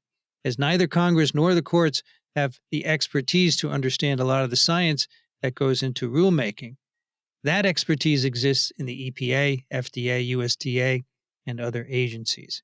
There is a way to fix part of this problem. Allow the courts to rule on matters of law, such as in the mifepristone decision. But when it comes to needing expertise, go back to the Chevron decision with one small exception. If the court is convinced that the agency got the science wrong, the court could order the agency to review the data, nothing more, no bans or restrictions. Here is the primary holding from the Chevron decision. A government agency must conform to any clear legislative statements when interpreting and applying a law, but courts will give the agency deference in ambiguous situations as long as its interpretation is reasonable. All right. Well, thank you for that analysis, Charles. That last statement, will give the agency deference in ambiguous situations, doesn't give me a lot of confidence. Well, no, that's the original Chevron decision. Okay. Which allowed agencies to incorporate science into the specifics of rulemaking and has been the basis of rulemaking for decades. Well, thanks for the history. I appreciate it because I didn't know much of that. All right. Let's do some picks. Angela, what do you have for us? So I have a pick that is an editorial in Nature titled "Animal Research is Not Always King. Researchers Should Explore the Alternatives." So it just explains how it's been about a year that President Biden signed a law allowing researchers to test drug candidates on human tissue and computer models before moving to drug trials, which does challenge this dogma in the field since the early 1900s that vaccines and drugs need to be tested on rodent species and also non-human primates. So I kind of wanted to just know everyone's opinion about this. If you want to chime in, if not, that's fine. About if you think rodents and then, well, mice, rats, etc., and non-human primates, what you think about mathematical models and tissue and culture, organoids, things that we have now available, which advanced technology, technology is advancing organoids, but it's still not a biological, it's still not an organism, right? So what are your opinions? Because it depends on I have a lot. what you're investigating. I mean, if you're like for me, I'm a parasitologist, and if you don't include the host into your study, then you're missing the boat altogether. Some partial aspects of parasitism can be studied apart from the host. A lot of work has been done on trypanosomes, for instance, in malaria in vitro. That's a relatively new thing. But for the most part, if you're interested in host-parasite relationships, then the host is absolutely essential. You can't do without it. So, unfortunately, I felt in my latter years as a researcher a tremendous amount of empathy and sympathy for the hosts that I was routinely sacrificing in order to obtain enough worms to do an experiment. And Did I you knew work with no other way. mice, Dixon? Sorry? Or did you work with mice, or what species did you work with? I worked with mice, rabbits, guinea pigs, rats, rabbits. I did some work with pigs. So I ran the gambit of, but mostly my organism was maintained in mice and CFW mice, and I couldn't avoid it. I don't have a source of infection if I didn't do that. If I could have raised it in vitro, believe me, I would. But at the same time, I was interested in how this worm manages to alter the biochemistry and molecular biology of a muscle cell in order to live for 30 years inside of an animal. If I had an in vitro muscle tissue culture setup that I could watch that happen, I would have been transported to another planet, I think, because I But then, was you would just. need an immune system in a dish is very difficult. You would have to be adding this is I very don't think I complex needed. system, No, obviously. I just to get the nurse cell, to form. Okay. All you'd need is striated skeletal muscle, and you can start with satellite cells and let them morph together and form myotubes and all this stuff. And I never got to that part in my research. I wish I had, because then I could start doing experiments on what elements of this parasite are taken up by the host, which causes it to change to the way the parasite wants that host cell to change. And that sounds to me very like, I wrote an article once called Trichinella spiralis, world's largest virus, because you can actually see it with your naked eye. But it does many of the things that viral infections do to cells, transforms it. In this case, it's a latent infection rather than a fulminating, killing infection. The worm actually has no desire at all to kill the host. Wants the host to live a happy, long life and then die someplace else so that it can be distributed among the scavengers in that area. So that, I just, the animals that I felt badly for the most was rabbits. Well, that's the I had thing. It the, takes like a lot of, I think sometimes people kind of think that scientists are immune to the emotional toll that it takes on us working with animals. But no, not even at all. recently, every time I have a new undergrad in the lab and we have the mouse training and everything, it's very overwhelming for them. And it's overwhelming for us too. Like when I have to, I don't know if you change your infection model or It's something true. and then your mice are It's sicker true. than you expected. I cry all the time. Like this is something that is not, it's not like we have no feelings, or at least like some people are maybe less affected by it. But I think that it's very important to remember every day that the animals that we use are sentient beings and that we're using them No and question. trying to understand ourselves because they are they are similar to us in certain ways, maybe not in all ways, but Yeah, I think that it's there are certainly situations where some of those tissue models and computer models do have a place in some situations, but I think it's a little bit uh, it's hubris to think that we understand enough about kind of the systems level of how things are interacting in a full organism to really think that we can fully model that. We don't know enough about that, and we really do need full organisms to understand that. I agree. And I think it's really great that there are certainly situations I can think of, viral infections or other things where we don't have a good animal model or we don't have good models, and I'm glad that regulators are okay with some of these other systems being used to sort of prove drugs or approve drugs if we don't have some of these other model systems. But I don't think that we should abandon the model systems where we have them, because I think that there's a lot that we don't know and we can't model in all of our other systems. Yeah, I agree. I think to think computer modeling can answer it is just wrong. But the other thing is that there are two aspects of animal testing. One is safety, side effects, right? Which you get limited information on, but you can get some. But the efficacy doesn't always apply to people. That's why you do a clinical trial, right? You can show a drug works in a mouse, but you still have to do a clinical trial. Of course. You still have to do a small safety trial and an efficacy trial. So I'm not sure why we need that part of the animal testing. Maybe just the safety testing would be sufficient. To know, especially like with certain drugs, like the pharmacokinetics and pharmacodynamics, you can see in a mouse to a certain extent, which would then have to be tested in a human. But if you were to see that something is like extremely toxic or nephrotoxic or hepatotoxic, then you wouldn't want to put use it. I mean, the mice or whatever animal is important in the pharmacodynamics and kinetics to extrapolate what doses you're going to use in people in that first trial, right? Yeah, exactly. So, I think my take on this is kind of like my feeling about my evolving feelings about eating meat. A lot of people are like, "Oh, go vegan for the planet." I'm not going to go vegan. Sorry, no, not going to happen. But what I have done is eat less meat. And I think if everybody ate less meat, we wouldn't need to have this discussion, because particularly in countries like the US, we eat way too much of it. I think with laboratory animals, it's kind of the same thing. Yeah, zero would be great.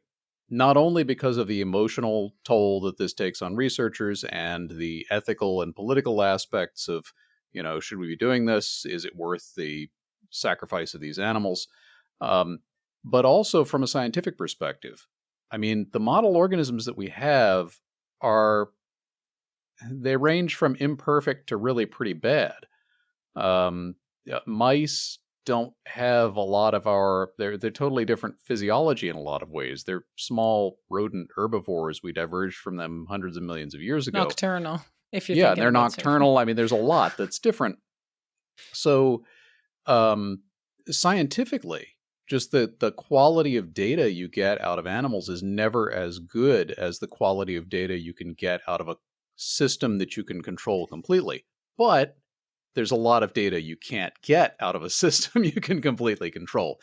And what I've seen and what I've actually covered in a number of articles over the years is this evolution of the technology of things like organoids, especially with the advent of stem cell technology, where we can now take cells from an individual and make a liver that is genetically identical to their liver, which is immensely powerful. I mean, you've got this model of a specific person in a dish. You can take people who have a genetic disease, people who have various forms of cancers, and make their cells, make a copy of them.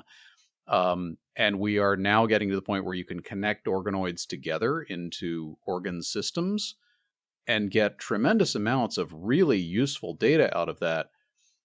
I don't think we're at, or maybe we'll ever get to the point where you can then go straight into, oh, well, it's safe in liver organoids, let's give it to people.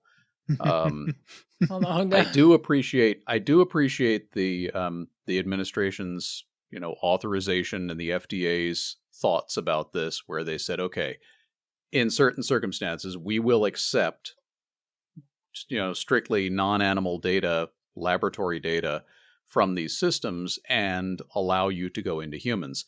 But I can tell you from interactions with people at the FDA over the years and interactions with people at pharma companies and in applied research, they're not going to just wave things through. It is a very, very cautious agency, and they will require a lot of experimental data to allow something to go straight to humans without animal tests. And it's going to be very specific cases where you're developing something that you do have a good grasp on the pharmacokinetics and you feel pretty confident about it, and maybe don't have any good animal models. Yeah. But I think this is a great goal, to reduce animal use as much as possible. So I don't know. Oh, I only know a few vaccines and antivirals, but those phase 1 safety in humans, there often aren't many side effects that you don't expect. No serious ones, at least. It's true. So that means the animals are telling us something. In many or whatever. cases, they're very useful. Yeah. I remember the thalidomide experiments. They weren't experiments. They had gone through everything else except the primate test. And then they said, well, mice, rats, guinea pigs, it's all the same. And it turns out quite the opposite. And the tragedy was that a lot of adults are now living with that deformity that it created, the teratogenic effects. So to look for teratogenic effects, and that was a tranquilizer for women who were pregnant so that they wouldn't get uptight about, delivering early, or I don't know. Well, now there are different ways of assessing teratogenicity. And in fact, side effect, it's very sophisticated, because now you infect an animal, you do transcriptomics, whole animal transcriptomics, and you can see changes in targets that would give you hints about potential toxicity, right? It's really sophisticated. Yeah, and so, the FDA has also raised the bar immensely after the thalidomide disaster. Getting something approved for use in pregnant people now is, there's very little that is approved for use in pregnancy. Well, considering what happened, it makes sense. I think that it's probably for the best. Yeah, for sure. It's a good topic, and it could be a whole episode, multiple episodes. I think it's just a lot of the time, especially when I talk to my family and friends, they almost make it seem like I say I because I work with mice, but like that I'm not affected by it. And I was like, no, I am. I'm just not going to talk about how much it affects me every day. But it is definitely something that we have hundreds of mice in my lab. Like there's a lot, like when you're working in a lab, people don't know, but like we have a lot of mice, right? And I try to remind myself every day and all of the undergrads that we teach and everything that every life is important, every single mouse. Yeah. So I also was affected greatly by animal work, and I did plaque assays as much as I could. Yeah. Yeah. Yeah. And Some nobody, people choose. I have never talked to a researcher who enjoyed working, doing experiments on animals. And Really. again, it's not, it's the emotional toll it takes. It's also just the cost and the logistics and the quality of the data, because it's the system you got so many variables in. There are just so many reasons why we would rather not do this. And yet, for some things, that's what you need. And My we even animal- talked about non-human primates, where we've done lots of studies lately. I mean, those are cute as anything. Mm-hmm. I actually have said this more like to everybody. I could not, if my research led me to non-human primate research, I would say no. I wouldn't I'd be able change to. And I'm fields. not saying that a mouse is less important than a primate. It's just the level of the development of their central nervous system, how intelligent they are, everything about it. They're very aware of their surroundings. I could never work with a non-human primate, but I really respect the researchers that can, because they're also important. Yeah. But I saw an experiment where they took a miniature camel, the cutest damn animal on the planet, and they infected it with MERS. They put this thing on its snout, and there was a picture of it with this big tube, and you knew that this animal was going to get infected. Eventually, they'd sack it, because even if it didn't die from infection, you still have to sack it. And I just felt so bad. It was so just big, and even though it's a miniature, it's big. It exists. Yeah, so I don't know how you sack do for it. those that don't know what that means, it means sacrifice or euthanize the animal. I don't know if we've used that word on TWiV before, but we use obviously we use that word. Yeah, it's come up. It's come up. All right, let's move on. I could tell stories forever. Brianne, what do you have for us? So I have an article that I was actually a headline that I clicked on right away because I have thought a bit about tornadoes, partially because of a movie release recently, but also strangely enough, there was actually a tornado in the town next to my hometown in upstate New York that was pretty devastating recently. And so when all of that was happening, I saw this article that said why the U.S. has more tornadoes than any other country. And I clicked on it immediately because I thought, really? Do we have more tornadoes than any other country? And as I saw from the data in this article, yes, very much so. In fact, we have more tornadoes than Canada, Australia, and all of Europe combined. Right. And if you actually look at sort of numbers of tornadoes that we have and compare them to different countries, it's kind of shocking how many more we have. And then, of course, the next question becomes, well, why is that? And so this talks a lot about some of the sort of meteorological features, about sort of the relationship between where the Gulf of Mexico is and where the Rockies are, and what that does to air in different locations. And I had absolutely no idea that, I mean, I knew obviously that there is sort of a part of the United States that's known as Tornado Alley, that seems to be a place where there are lots of tornadoes. That comes up in the movie as well. But I didn't realize it was such a US specific phenomena.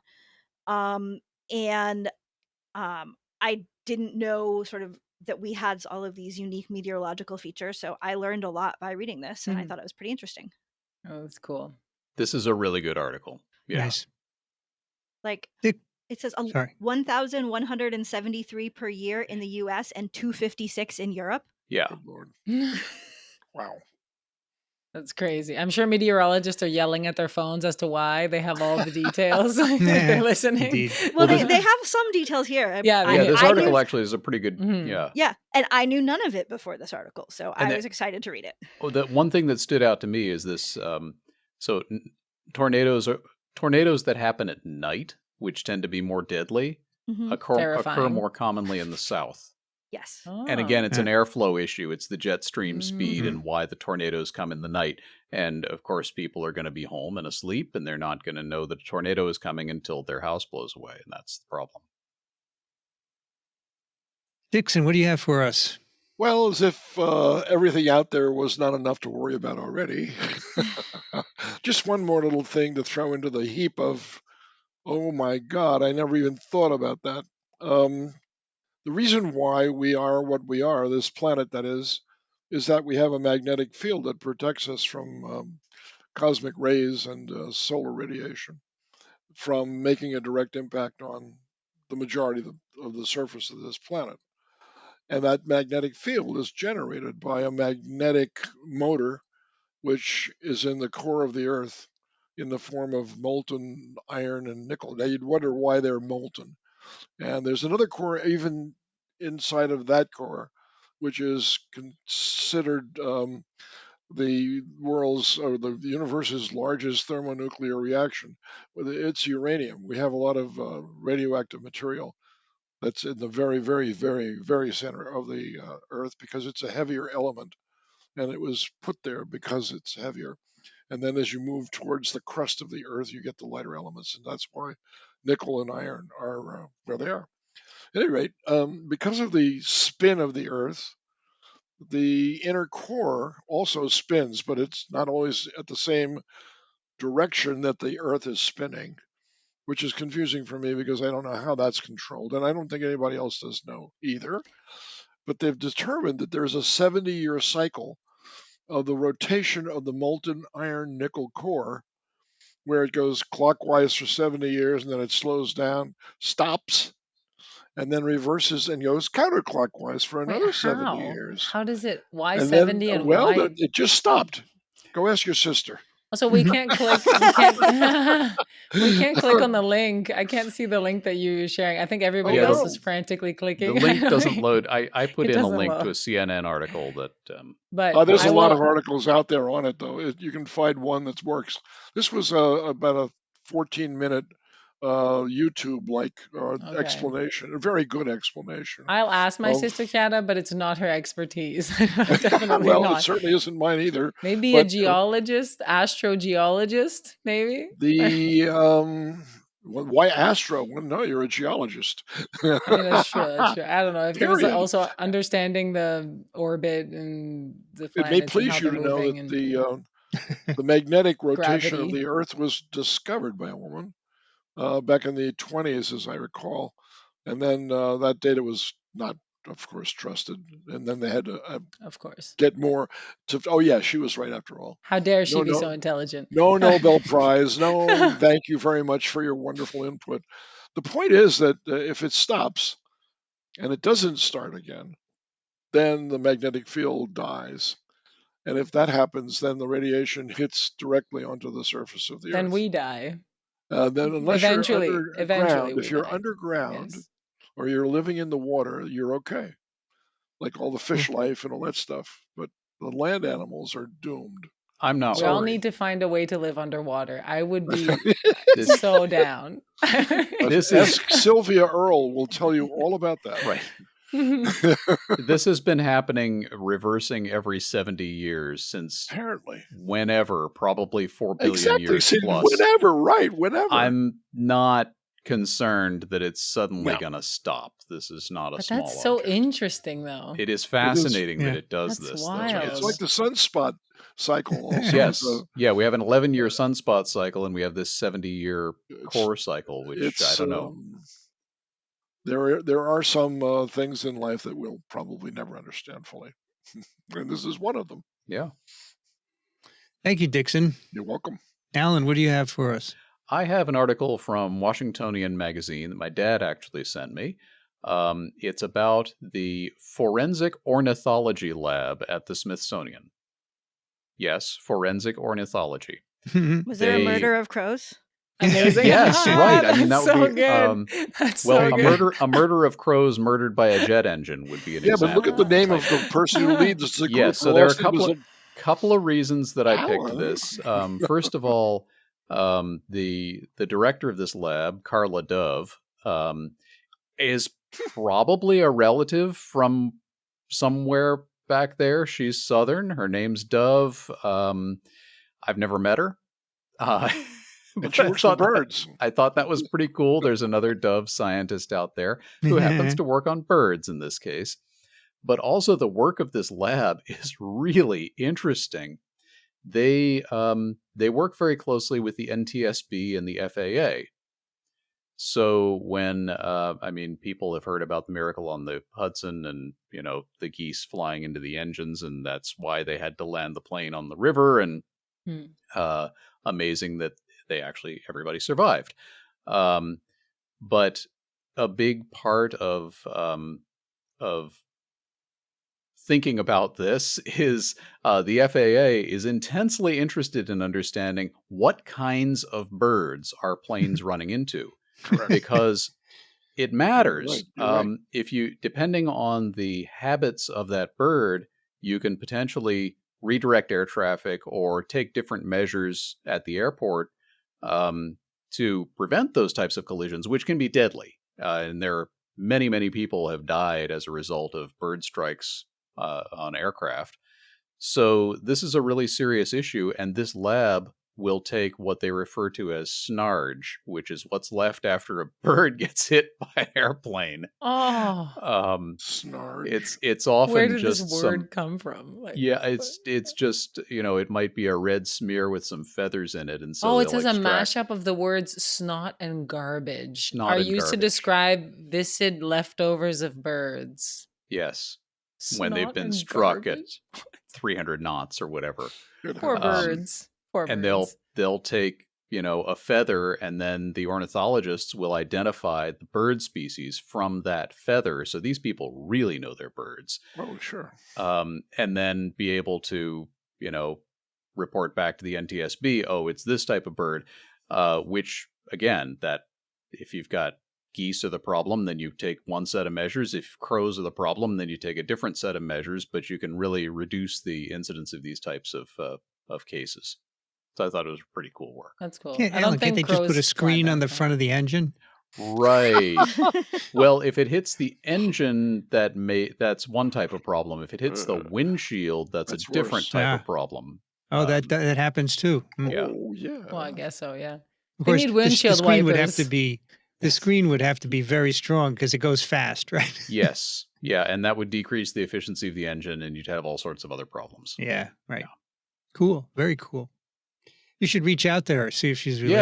Yeah, I ought to drop Carla a line. Maybe we could get her on the podcast. Right. Okay, my pick is an article in Nature by Smriti Malapati. 7th patient cured of HIV, why scientists are excited.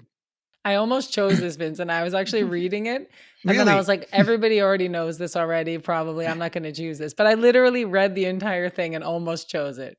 It's cool. No, it's very But cool. yeah, As you know, previously people have been cured of HIV/AIDS. The first one, the German patient got a bone marrow transplant from a donor who was lacking the CCR5 gene, both copies of the CCR5 gene, which is a co-receptor for HIV-1, and he became cured. And this patient got a transplant from someone who only had one deleted copy, so half the gene dosage, and this patient seems to be virus-free, 6 years. So the idea is that, in my view, that you can just cut down the amount of CCR5, which maybe you could do with gene editing methylation like we saw for the herpes But it's virus. also Yeah. involved in a lot of immune responses, and it's a necessary chemokine receptor in other parts of the body. It is. I think the CCR5 Delta 32 mutated patients don't seem to have any issues, but I know that pretty soon after the Berlin patient, they tried to repeat the therapy using bone marrow that what had CCR5 that didn't have the mutation at all, and it was a big failure, and it did not go so well. And so the fact that heterozygous bone marrow worked is, I was really surprised that this worked, and it does definitely open up a lot of avenues if just reducing the amount of CCR5 is enough. Yeah. Anyway. That's cool. We have a listener pick from Charles. Hello, TWiVers. A couple of book picks inspired by TWiV 1133. I really hope that Alan Dove connects with both. The first is Lila, An Inquiry into Morals by Robert Pirsig. His more popular book was Zen and the Art of Motorcycle Maintenance. This book was very popular with people my age. Dr. Dove and the other members of the TWiV team may be too young to know this author. As with Zen, this book is about a couple of overlapping trips, this one on a boat trip down the East Coast. If you do not know about Zen and motorcycle maintenance, read it first. I do know about Robert Pirsig. I'm old enough. I actually read Zen and the Art of Motorcycle Maintenance as well, even though I'm too young to have read it. I'm familiar with it. I am not. No idea. The second is My Beloved Monster, Masha, the half-wild rescue cat who rescued me, by Caleb Carr. Not like his other books, such as The Alienist, which is a great book. Alienist is a great book. It is a book about his relationship with his last cat. If you dislike anthropomorphizing a cat, skip this book. It's been a while since I read Leela. I hope my memory is not faulty. Monster was an audiobook that I finished just a few months ago. I recommend it to everybody, but especially to cat slaves. Cat Brianna, slaves, you a I cat love slave? that. Cat I owner think is I cat am. I slave. mean, basically, if my cat tells me to do something, I do it. So I guess that makes me Yeah. a cat slave. I saw this thing on Instagram that said if cats could text you, they wouldn't. Yeah, that's Yes. mostly true, except that there's one thing I think my cat would text me, Wow. which is like, I can see the bottom of my food bowl. Yes, right. Can you right. put some more food in it, please? I think So it would just many be cat feed memes. me. True. All right. That is TWiV 1135. As you see, we do a lot of things besides virology here. We hope you like it. You can find the show notes at microbe.tv/TWiV. You can send your questions, comments, pics to twiv@microbe.tv. If you enjoy these programs, we'd love your support to continue them. Microbe.tv/contribute. Dixon Despommier, trichinella.org, thelivingriver.org. Thank you, Dixon. You're welcome, Vincent. And I'm going to go to bed tonight dreaming about what the hell does that GP38 thing do anyway. I don't And think it you will, but bothers it's me. good. No, you should know this. We should know this. Well, you can't know everything. That's what That's we true. do. That's We true. find That's out. True. That's true. That's true. Brianne Barker's at is at Drew University, also BioProf Barker at Blue Sky. Thank you, Brianne. Thanks, I learned a lot. Angela Mingarelli is at McGill University at ImmuneVet on X, or is it something else, Angela? X, On X, right? just X. Yeah. Thank you, Angela. Thank you. I had a great time. Alan Dove is at alandove.com, turbidplaque.com. Thank you, Alan. Thank you. It's always a pleasure. I'm Vincent Racaniello. You can find me at microbe.tv. I'd like to thank the American Society for Microbiology and the American Society for Virology for their support of TWiV, Ronald Jenkins for the music, and Jolene for the timestamps. You've been listening to This Week in Virology. Thanks for joining us. We'll be back next week. Another TWiV is viral.